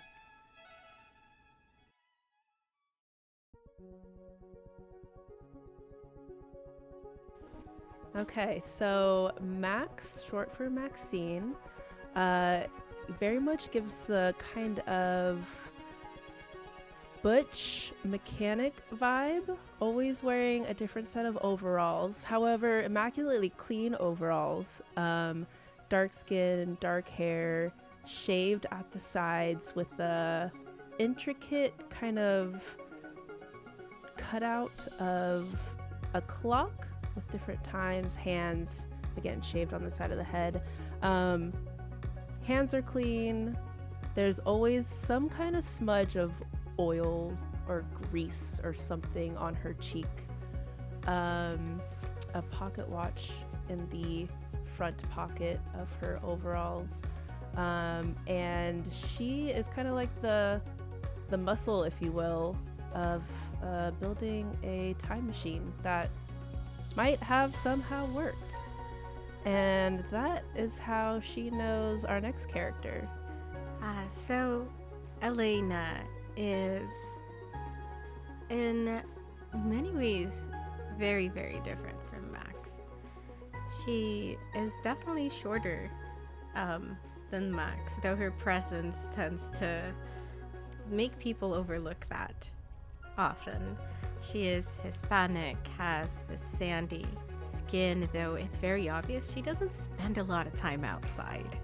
She has long brown hair that is usually put up in a very messy bun that looks like it was just very rushed or without care to how it actually looks, more just to get it out of her face. She's very average build, just always hidden by this very long coat. Now the coats are always different every day. She has a lot of coats, but there is always a coat. She has glasses that she needs to see, unfortunately, and always has a small notepad and a pen in the pocket of her coat. She tends to have some hard candy in another pocket. She wears a wristwatch that has entirely too many little dials and hands on it. She's very no nonsense for the most part, and it is very obvious from the way that she carries herself. Elena is your numbers girl. She is always looking at Max put things together, and then once we attempt to turn it on, she's the one running numbers and telling Max, okay, loosen it a little bit here. Let's try, maybe if we can move it to the other side, the current will be better. And it was just on the other side. Grunts picks it up, moves it to the other side of the room. Much like when a married couple is attempting to place a couch in their living room, and it's just every time just a couple of inches off. That is sort of the vibe, for the most part, of them building this time machine, as Elena's just walking around and staring, not noticing her face is entirely too close because she's so just focused on the thing in front of them with her little notepad and a pen. And if you look at it over her shoulder, you don't even know how she understands any of the scribbles on there. And before we go into our first move, I'm going to give this to you, Max, to react here. You're the muscle, you're the thing that makes the math function, the one who translates it from page to operation. And one day, of course, it works. Every time Elena throws out a new solution, a new thing to try, there's a little bit of a admiration in Max's eyes at like, how did her brain think of that? With a little bit of playful annoyance that I gotta move this piece another centimeter. Is it really gonna make a difference, Elena? But okay, anything for you. And then one moment it almost works and we almost have that success and that great big hurrah. Until it didn't. Let's get into the first scene. So, Max chose processing, Elena chose revealing. Processing beats revealing. So, we're going to hand the scene over to Max. Yuri, you can fill one of your hearts on your character sheet. You will now receive a clue from Time Traveler Max. Max, where are we?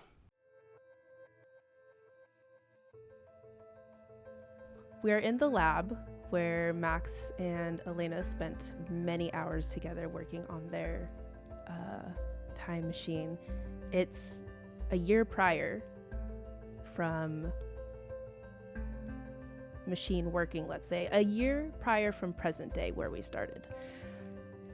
You see a year younger Max storming out of the door, angry, and a year younger Elena sitting at the desk. And current Max sees the scene, has a moment of sadness at what is happening, and a kind of strong look in her eyes while seeing the scene, as if she wants to take hints and notes from it to make it better. This is the day, the last time we spoke, and the day that our partnership, our working together, ceased, both sort of officially. It had been a big fight. Elena doesn't usually fight. You know, emotions aren't her thing. She doesn't get fired up over much. But this time we did. And it made Max walk out. Elena is present day Elena. Is standing a couple feet away where the past versions of themselves clearly cannot see. And she would know because, well, she was there and she knows what they do after. So, you know, it's easy enough to place you in a spot where they won't see you.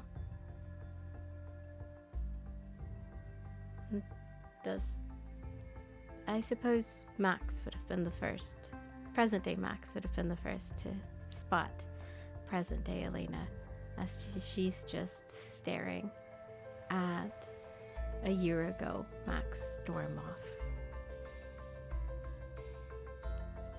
I think in that moment, if you were to look up, you would see Max having a very excited, happy smile on her face, knowing you being here means you did it. You were able to time jump. And also hope in there being a reason you chose to come here for the same reason that she did. And then it's quickly hidden on her face. Elena hears a rustle that she knows wasn't there when this all happened. She has a very good memory. She looks up and sees Max. And her first reaction, Max, as you're looking at her, is surprise. She is surprised and then realizes what that must mean. And you also finding a way to finish the machine by yourself. And the surprise changes into another emotion that is quickly hidden. She sort of seems to clear her throat a little bit and looks at you in the eyes and motions for the both of you to, you know, step outside of the purview of your past selves.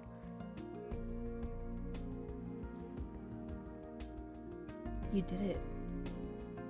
We did it. And I'll follow you. It's going outside. I'm glad you're here. Why did you choose to come back this time?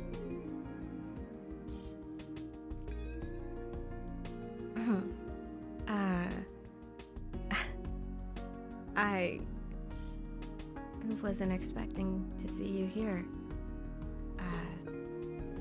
You did it as well. Finished it on your own. It's pretty incredible.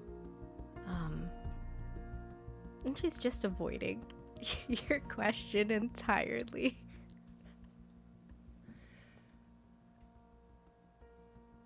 I mean, I wouldn't have gone this far without you. I'm I'm happy you're here. I think that, the way we parted and all that would have stopped me from attempting to complete our project. Did you? No. And with a brain like yours, I knew you wouldn't stop until you did. I am not shocked that you figured it out. I'm just shocked that you decided to come back here to this time and place as I did. Yes, well, it was something that we did mostly together, so it seemed sort of wrong, I guess, to take my first trip into time without some sort of you in there, I suppose. So I came here. So you were thinking about me. Yeah, she kind of just sort of isn't looking at you or facing you right on. She's kind of like, oh wow, look, a tree. Max will move herself so she's right in front of your eyesight. You know this lab. I know you're not looking out for any certain reason. There's nothing up there. Yes, well, you're making it a little hard to look at you right now, I suppose. You look a tad bit too smug. I don't know how I feel about that. If I recall, you liked my smugness when we were partners back in the day. Work partners back in the day. Right. Max, how do you know when your allotted time in a specific year is running out? I think it's the pocket watch I have, and I'm assuming it'd probably be like similar for Elena's wristwatch. Yeah, it'll be I guess like an alarm clock. A little charm starts going off in the front of my pocket. As Max's, there was something beeping from inside one of Max's pockets. I think as she brings it out to look at it, Elena sort of struck at the choice. Like, it's a pocket watch and it's somehow beeping. And, Max has a certain aesthetic, and I'm sure they did that on purpose. And also they probably thought it was funny. And Elena sort of snapped back into herself as her wristwatch begins a similar beep. Oh man, no, not yet. We just met. Well, maybe it's for the best. This was interesting. Smug smile. Maybe see you soon? I doubt it. And she turns around and walks away, just kind of disappears.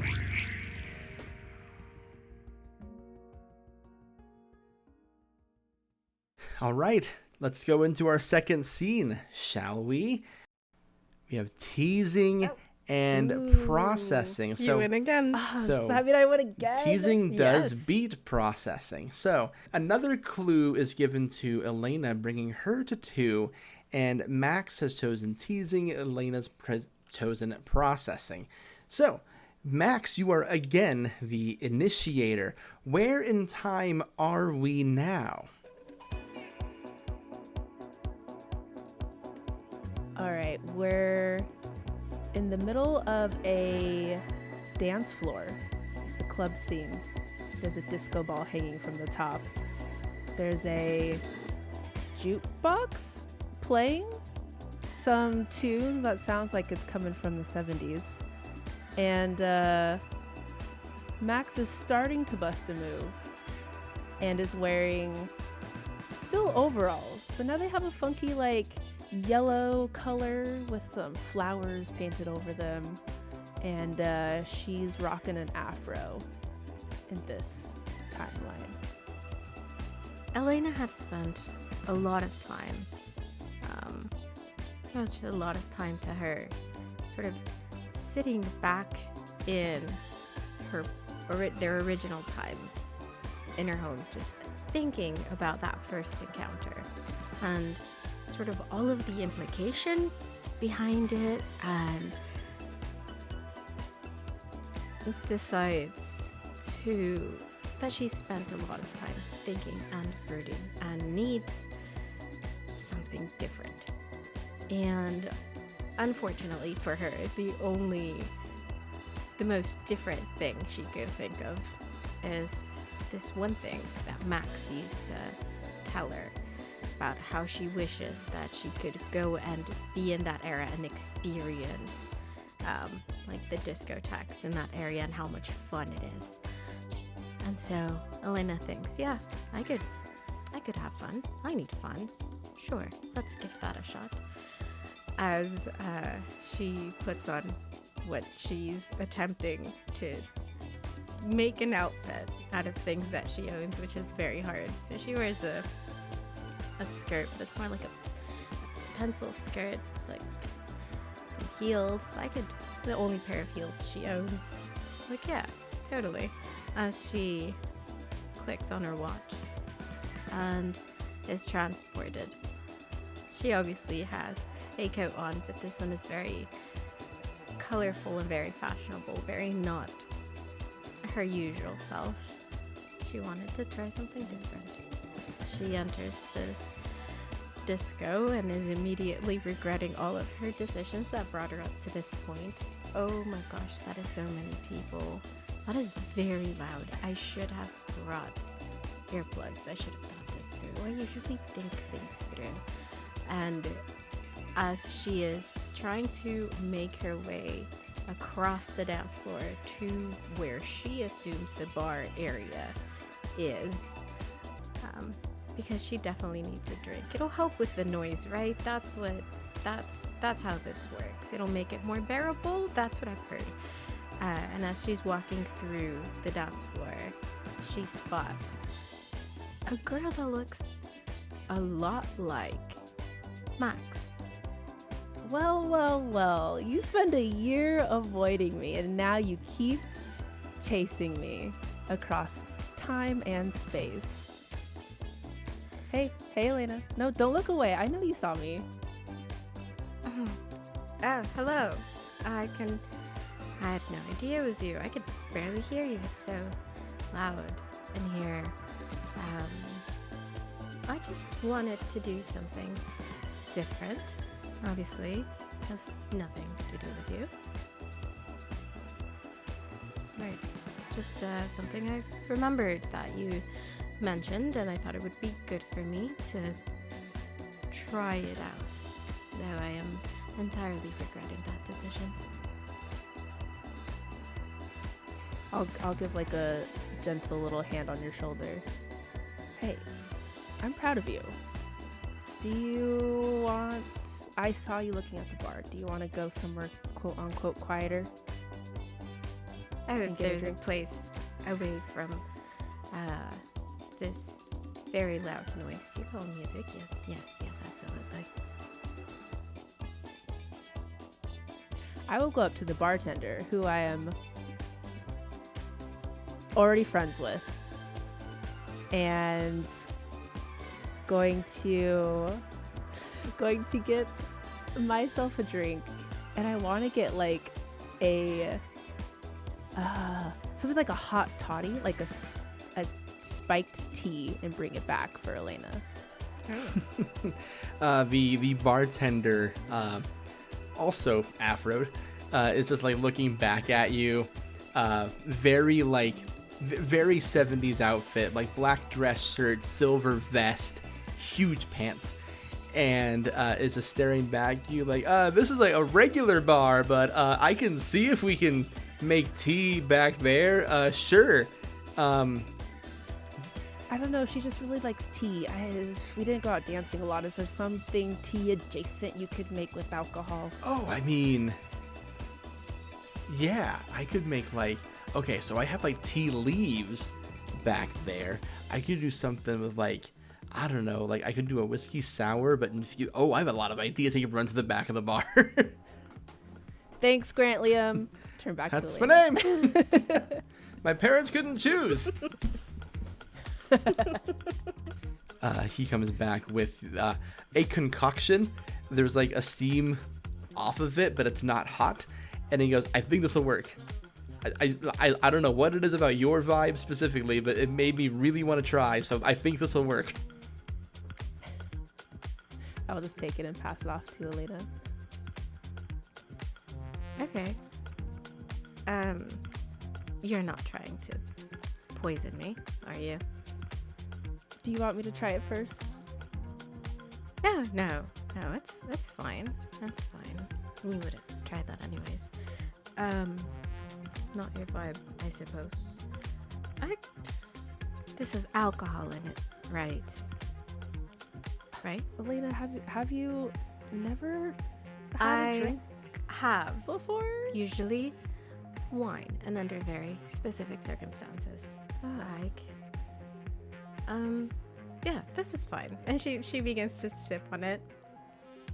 Oh, it's a little strong.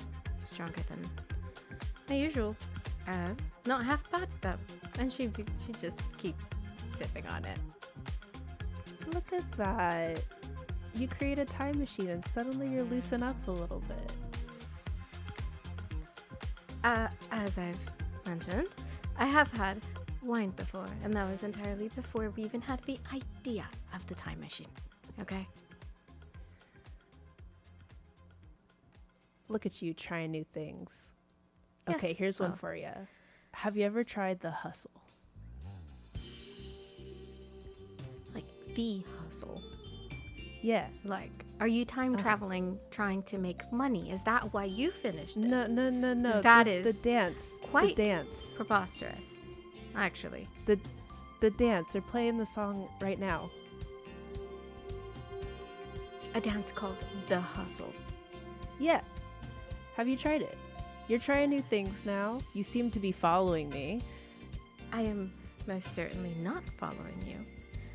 But I did come here to attempt to try new things. So, I suppose you can teach me this hustle. Keep it up. Keep it going, and I will extend my hand and see if you'll come with me to the dance floor. She looks at your hand, looks at her drink, chugs the rest of the drink, and then takes your hand because there's no way in hell she's gonna do this entirely sober.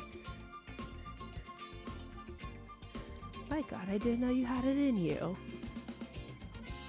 Yes, there's a lot of things you don't know, actually.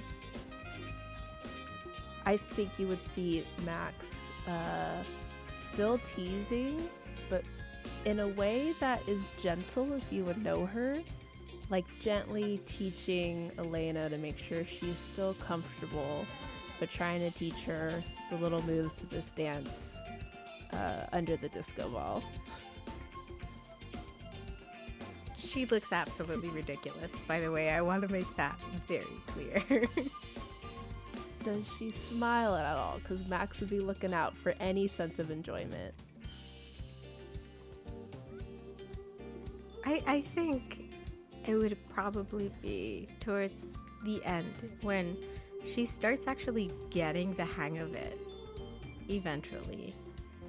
She's like, oh, you just repeat it. That makes sense. I like things that make sense. And she does it again. And she's like, look, I did it. But like in her head. So she smiles to herself because she did the dance. I knew you were oldest brains. I knew those two left feet could do something. And I think as she's, dancing, definitely for the first time ever in a place like this, I think that is when it would probably have been Bax's watch to ring first. because she had been here for a little longer. And as Max is watching Elena sort of smug with herself at having gotten the dance moves right, you hear the beat. Why is it always at the most inopportune time? I thought we were just, and then Max blips out of the dance floor and this timeline. The song ends with Elena not realizing that she had been dancing by herself for the last maybe half a minute. And the song ends and she turns around to look for Max. Like, see, it wasn't that hard. And realizes that Max isn't there. I think she goes back to the bar, orders another one of whatever the hell that was, and is almost done drinking it when her wristwatch beeps as well. She just sighs, chugs the rest of it to the horror of the bartender, and blips out of time. Did I have too many? Did she fucking vanish?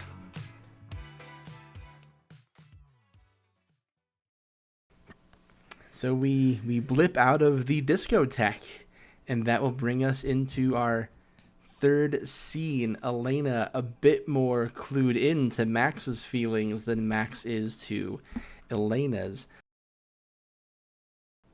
Okay, so Max has chosen to reveal, but Elena has chosen to process, and processing beats revealing. So that means we're going to take it to you, Elena. Where are we in time where you are choosing to process? Elena would find herself on top of what looks like a hill. It's actually pretty dark outside.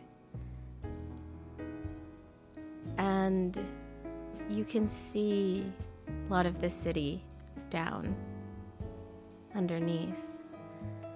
She looks behind her, and there is this great white structure with a dome on one of its towers, so to speak. She is standing outside. She looks behind her to this very large white building, like a domed roof on one of its towers, and the city sprawled out at the bottom of this hill where the building sits. She is standing outside of the Griffith Observatory. And as opposed to much of the places where Elena likes to visit, there's actually a small hustle and bustle here tonight. The stars are out, and there are some people with telescopes out on the lawn in front of the observatory. I guess there was supposed to be some aligning of the planets or something, and what looks like a university class sitting on the lawn listening to a man with a telescope talk about sort of the cosmos and the possibility and all of the things that we don't know. As Elena leads sort of a small ways away from this congregation of young adults, leaning on the edge of sort of this barrier that is the only thing standing between her and the rest of the city down below, as she watches them and looks up the sky and then looks back in front of her to the city, as there are a very much younger than the first time we encountered our past selves, probably 4 or 5 years ago, Elena and Max sitting in for a class field trip to the Griffith Observatory. You hear familiar boot steps walking behind you, coming up behind you. We really can't keep meeting up like this. And I'll sit down next to you. She takes a big sigh. She was sort of sitting on the bench with her sort of her body overlooking the city, had her back to the lawn and the students. She hears you and you sit down, and she, in her head, is sort of like, I'm not looking at her. If I don't look at her, she's not here. She realizes how silly that sounds and turns and sort of meets your eyes. You know, do you remember this? Yeah, how could I forget it? You always were the smartest one in our class. You really showed it off that day. I mean, yes, but not that. He was quite inspiring that day, I think. Sort of, I think this was when we decided we wanted to do something. Honestly, I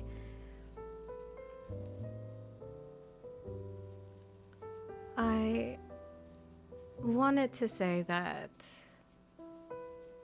I'm not apologize of sorts because I didn't do anything wrong, but I didn't think you would complete it without me. And I was, well, you did a very good job to have been able to finish it. And I think you deserve to hear that. Wow. Not you complimenting my brain. And so hey, it does who's happen to say I did it without sometimes. you? Oh, I know we did most of it together, but it's still a feat to have, finished it on your own. You didn't have the rest of my notes, and I took all of that with me when I left, so you did a good job.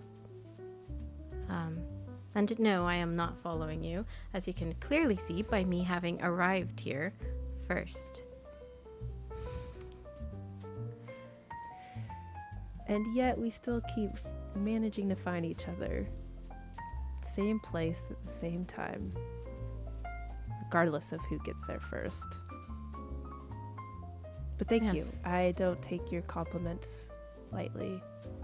And even if I didn't have your notes, I did have your voice in the back of my head the whole time. Moving that piece a little bit to the left. Wrenching that screw twice tighter than it should have been.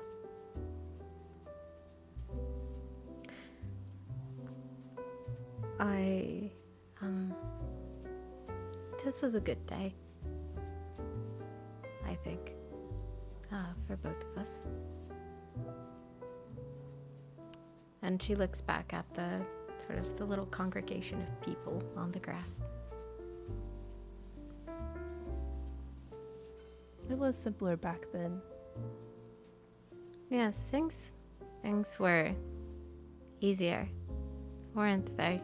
A lot more straightforward. And yeah, I suppose simpler is the right word. But that class, this class, I think, was the first time we really started talking to each other. So if they hadn't run out of the later classes and you hadn't been forced to take this early class, we wouldn't have met. It's kind of crazy to think of, looking back at it all and what we've managed to accomplish. You do realize what this means, the making of these time machines.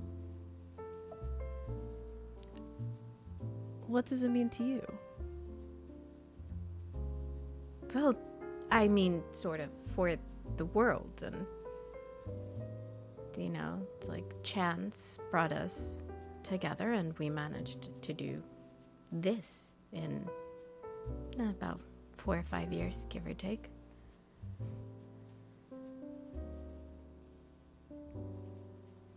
But yeah, I try not to think too hard of the implications. I was just here for the fun and passion of it all. I guess when it kind of had more of that pressure, it might have became a little too much for me. Yeah, I guess I can understand that. But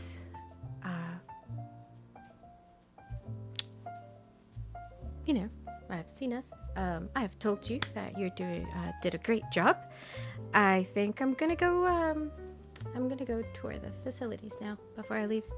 But yes, I'm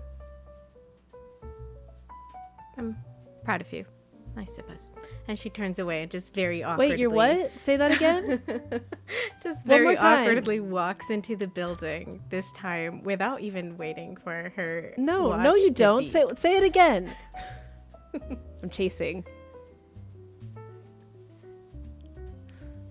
I think you would...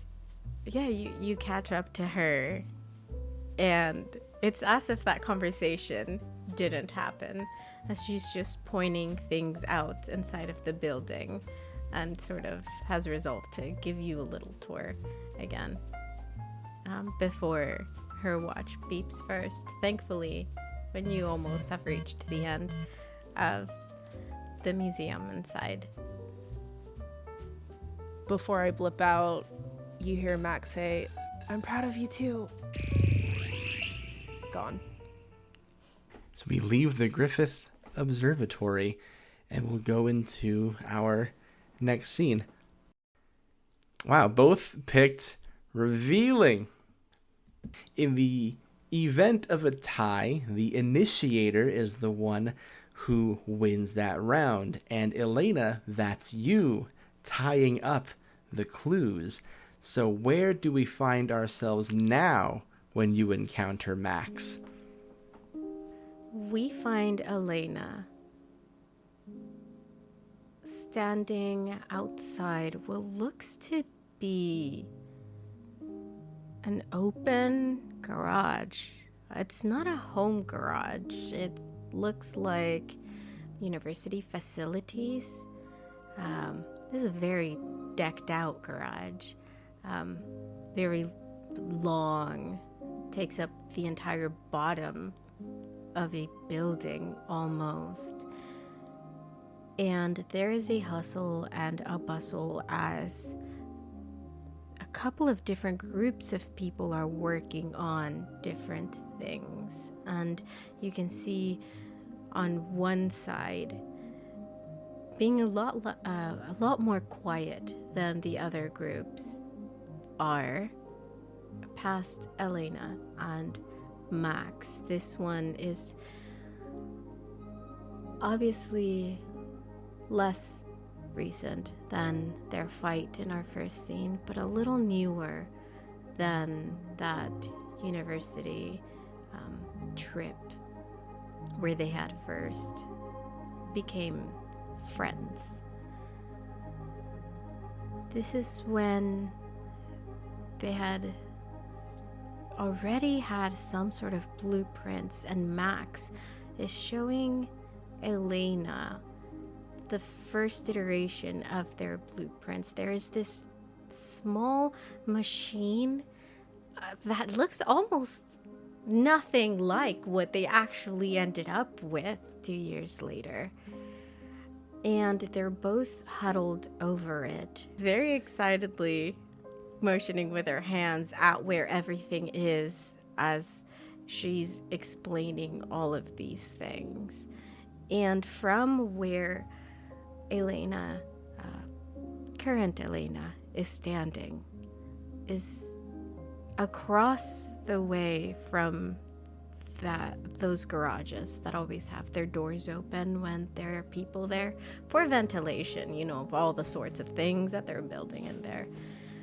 But she is close enough to still be able to hear Max very excitedly explaining everything. Max is probably doing likewise.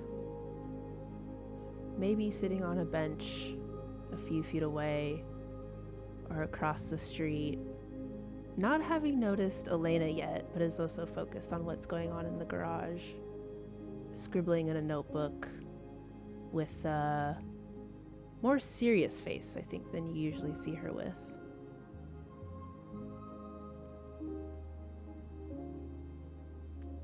I think this time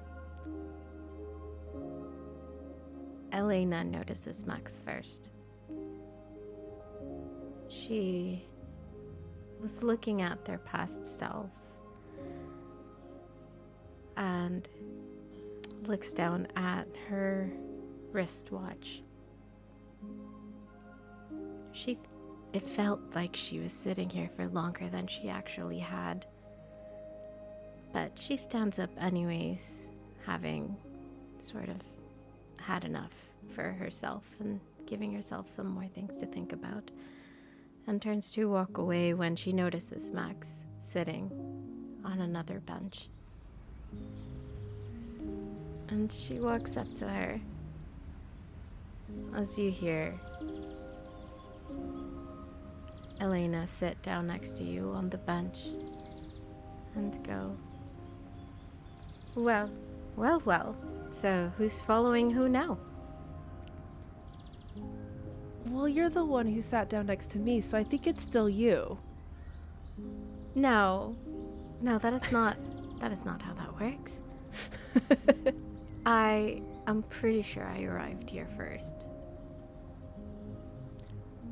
I cannot tell if you are teasing me or if you're serious. I'm being perfectly serious. I'm pretty sure I arrived here first. Not at this particular bench, but like in this point in time. Whatever. And Max is also closing the notebook she was scribbling in and kind of pushing it out of your view. You were right about what you said last time we met. These were certainly easier times, simpler. Honestly, it was quite fun. I think the first couple of iterations of our machine, just coming up with it, I think is definitely more fun than, just all the minute centimeter tweakings at the end. It was exciting, building something new. It was. I missed that fun. And I'm looking up kind of like wistfully at the scene in front of us. And I know I was very, probably not the nicest lab partner, but, I enjoyed my time working on it with you. And you listen quite well, which helps, so, of course. Elena, I am so impressed. You build a time machine and suddenly you're just opening up a little more? I do not think, well, yes, it might be the time machine. It's just the fact that I keep finding myself at times and places like this. And I suppose it's more looking on the past than anything. Things are so complicated now, and looking back on the simpleness and the fun and all of that, it does, it tends to make people a little more, I don't know, open to their feelings or something. I'm pretty sure there's a paper about it somewhere, about reminiscing and its effects on the brain. And that's all I ever wanted from you. It could be simple again. It could be fun again. I don't know about that.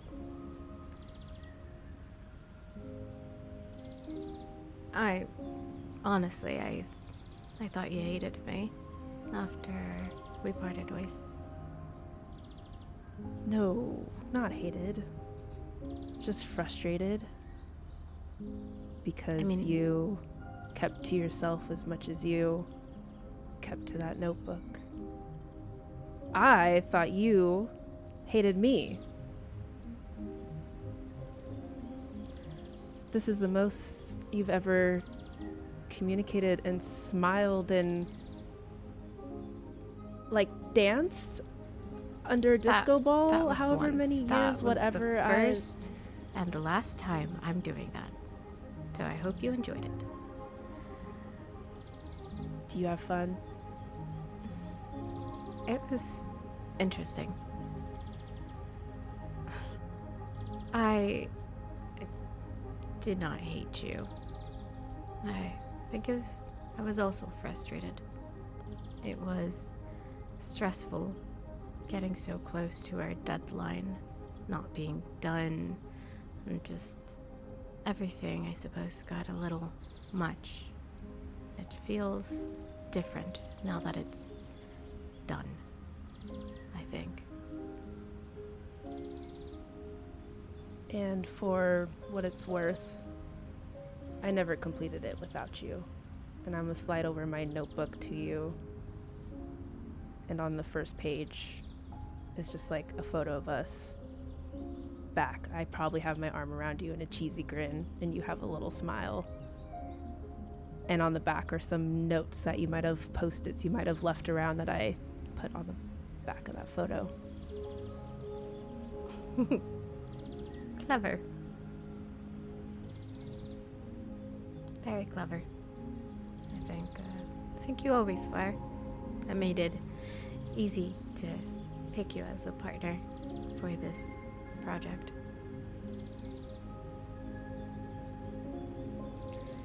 Smug smiles back.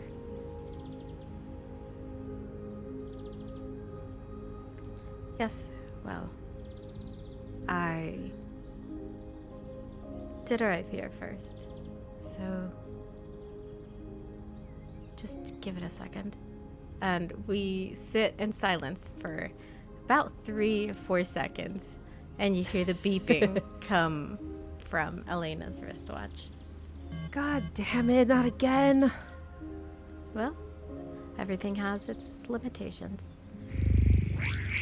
Max leans back in the bench, lets out a giant groan, and then blips out.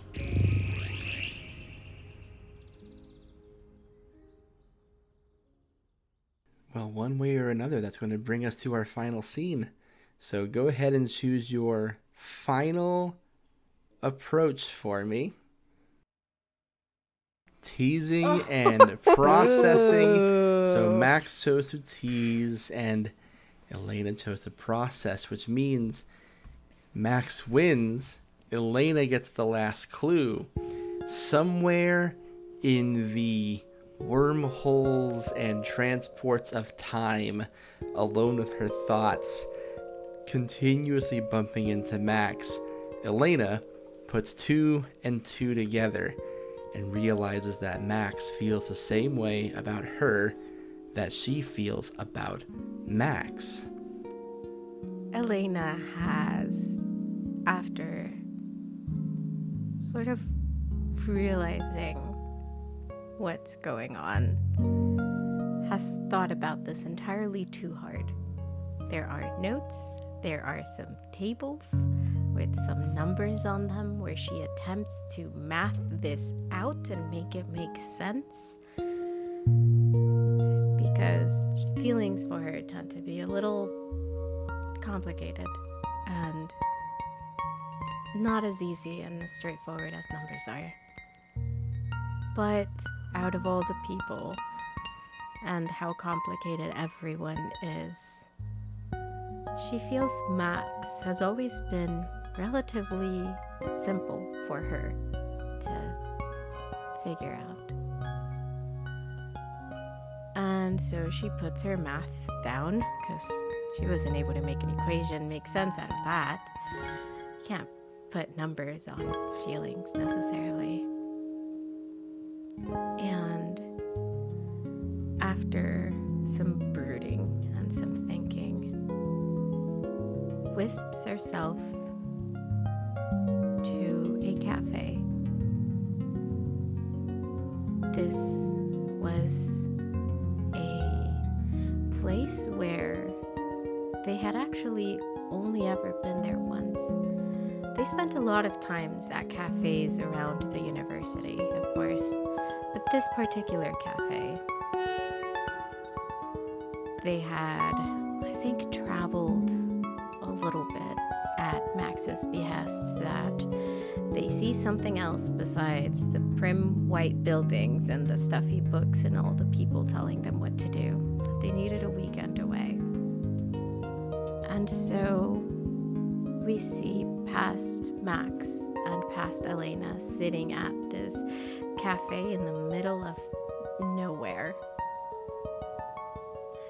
writing on some napkins and obviously Elena's little notepad with scribbles and pages torn out and set up all over the table. There is barely enough room for their actual coffee as a waitress comes by and looks at the table and attempts to set down their little mugs in the most unobtrusive place and having a very hard time about it.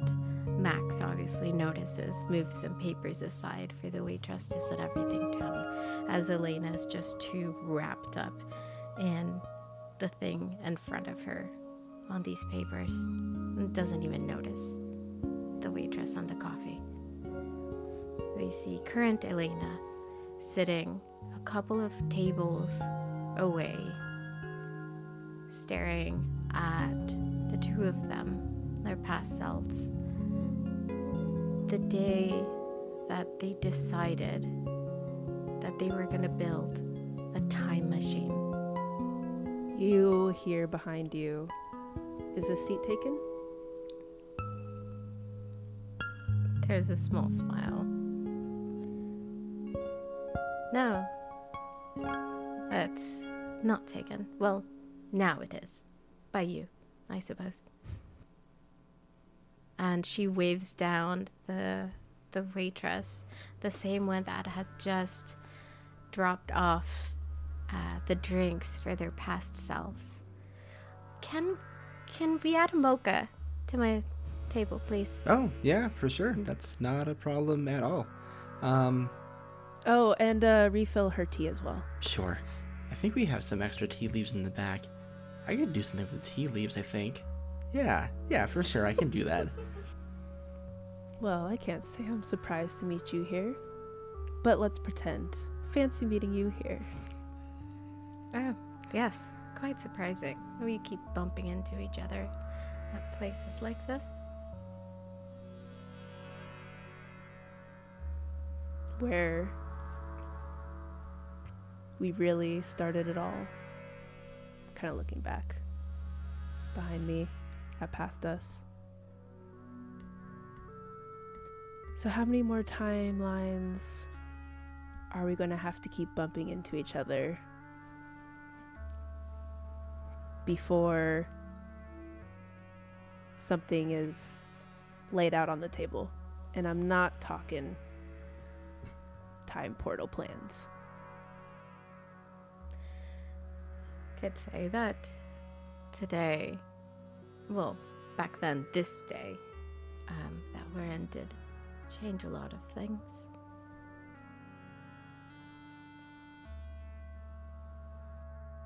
It was the start of, yes, a job, the most successful job, I'd say. And also the start of the best days of my life, I'd also say. Really? Would you say differently? I don't know. Things certainly got more stressful and more complicated. And I feel like there's a tension that wasn't there at the beginning as we went on. Do me a favor. Turn off that smart brain. Stop thinking about the past and the future and just give me right now. I'm going to kind of like put my hand on your hand. She doesn't pull away from your hand. You know, you can't actually turn your brain off. You know that, right? The tea gets here and you feel her hand move a little, like she was gonna grab the tea with the hand that was holding yours, and so you feel it like it's gonna pull away, but she thinks about it and grabs the mug with her other hand. Well, if I burn myself, it's entirely your fault, as she's using her non-dominant hand to drink her tea just for the sake of not removing her dominant hand from yours. Yeah, it's okay. I know I'm hot. Take your time. She splutters her tea a little bit. She goes, damn it, that is hot. The tea is hot. I told you if I burned myself, it would be on you. Well, it's technically on me because I burned my... You know what? Yes, you are very attractive, I suppose. Shock on Max's face at Elena actually admitting something plainly. But, you know, as she sets the tea down very softly in an attempt not to burn herself anymore,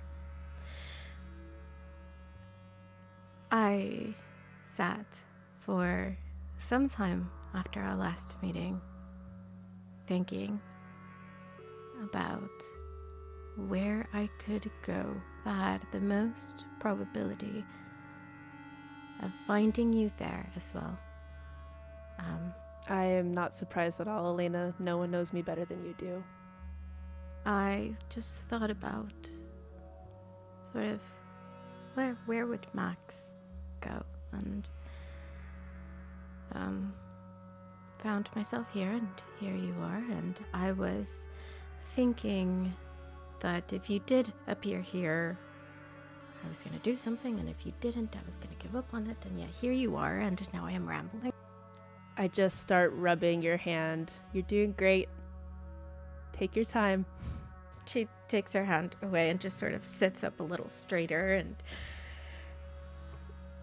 takes a big breath. That is all to say. Max, how would you like to be partners again? For either scientifically or non-scientific purposes. I will leave that up to you. Elena, would you shut up and kiss me already? I think in her panic, like her first thought is the panic of, oh no, I fucked it up. It wasn't supposed to go like this, but I can't just take it back and do it again. And when Max asks that, she looks at her sort of surprised that you a little surprised that you feel the same way, because she was 100% expecting to probably get rejected. She ran the numbers on it, and it was like a probability thing, and it wasn't, it wasn't great. And she sort of looks at you and she goes, you do it, I'm too nervous. How about you meet me halfway, and I'll lean over halfway on the table. She sort of bends forward as well and kisses you. And I would like to say, at that same time, you see the past us shake hands to make the deal of their partnership. And you hear present Max say, "It's about time," and then takes her pocket watch that's beeping and chucks it as far as she can. That won't stop you from going back. Elena, shut up, and I kiss you again. Eventually, this scene fades. There's a lot of ways you can agree to something. Eventually, you blip out of this scene. Maybe after enough recalibration, you do find that way to get back to the same time and do this the right way. But for now, an agreement.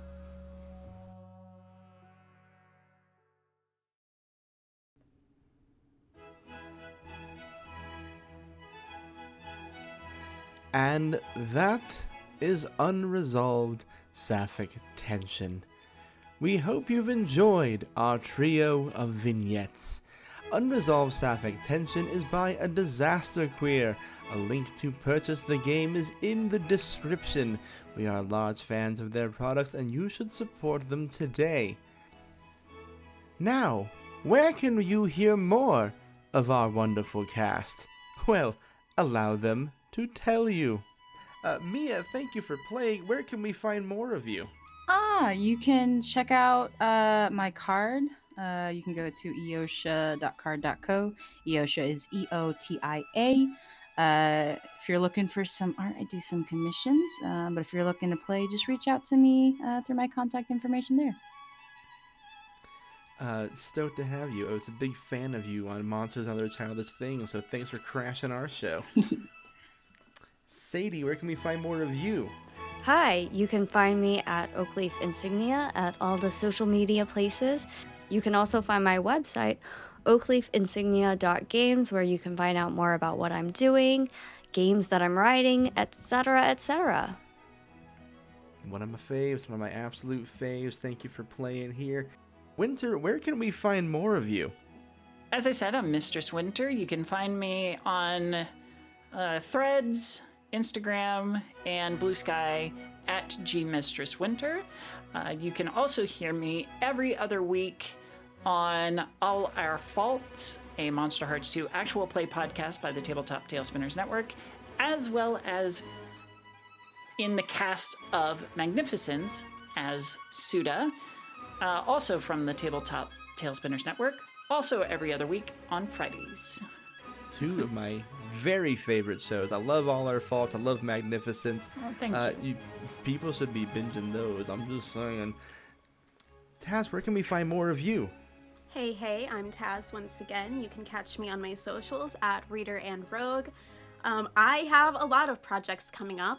They are all secrets. So if you'd like to know where I'm at and what I'm doing, you have to follow me and interact with me and watch my Instagram stories, because that's where I'm going to share all my deal. Damn. Once again, that's at Reader and Rogue, spelled the way it's said. I'm part of one of those secrets. I'm GMing one of those secrets. You're actually I feel like you're a part of a couple of those secrets, actually. I'm all over the place. Yeah, lately. you are. Tori, where can we find more of you? Oh, Grant, thanks for having me. I have a podcast called The Silly Merlion, where I go over nerdy Lord of the Rings chapter by chapter with my co-host. And then I also have a podcast called Afterplay, where we do a TTRPG set in Middle-earth. And then you can find me on socials at _Toriello. Afterplay, one of my favorite APs that I got to discover this year, and I'm super stoked to have had you on the show here today. Thank you, Grant. It was so much fun. Thanks for having me. Yuri, where can we find more of you? Yeah, so y'all can go ahead and catch up with me at Yuri and the Beast absolutely everywhere on the internet. I am a part of a whole bunch of different shows going on and a whole bunch of different channels. But for the most part, you can find me over at Somebody's Heroes as Morwen Senatore in this super epic 3-table mega campaign set in a homebrew world. You could also go ahead and find me doing vampire things over at Philly by Night as Gabriela Cisneros. She's a bitch. Don't listen to anything she says. I am also going to be a part of a lot of things that are in redacted. Oh, spoilers. So just stay up on my socials to see where I'm going to be at next, because we do have a lot of exciting things being set up. Oh, I know about some of those redacted things. Anyway. Mm-hmm. Listen, I'm a simple man. If I see Yuri's doing something, I go check it out because she's fucking great. And as always, thank you for listening. Good night.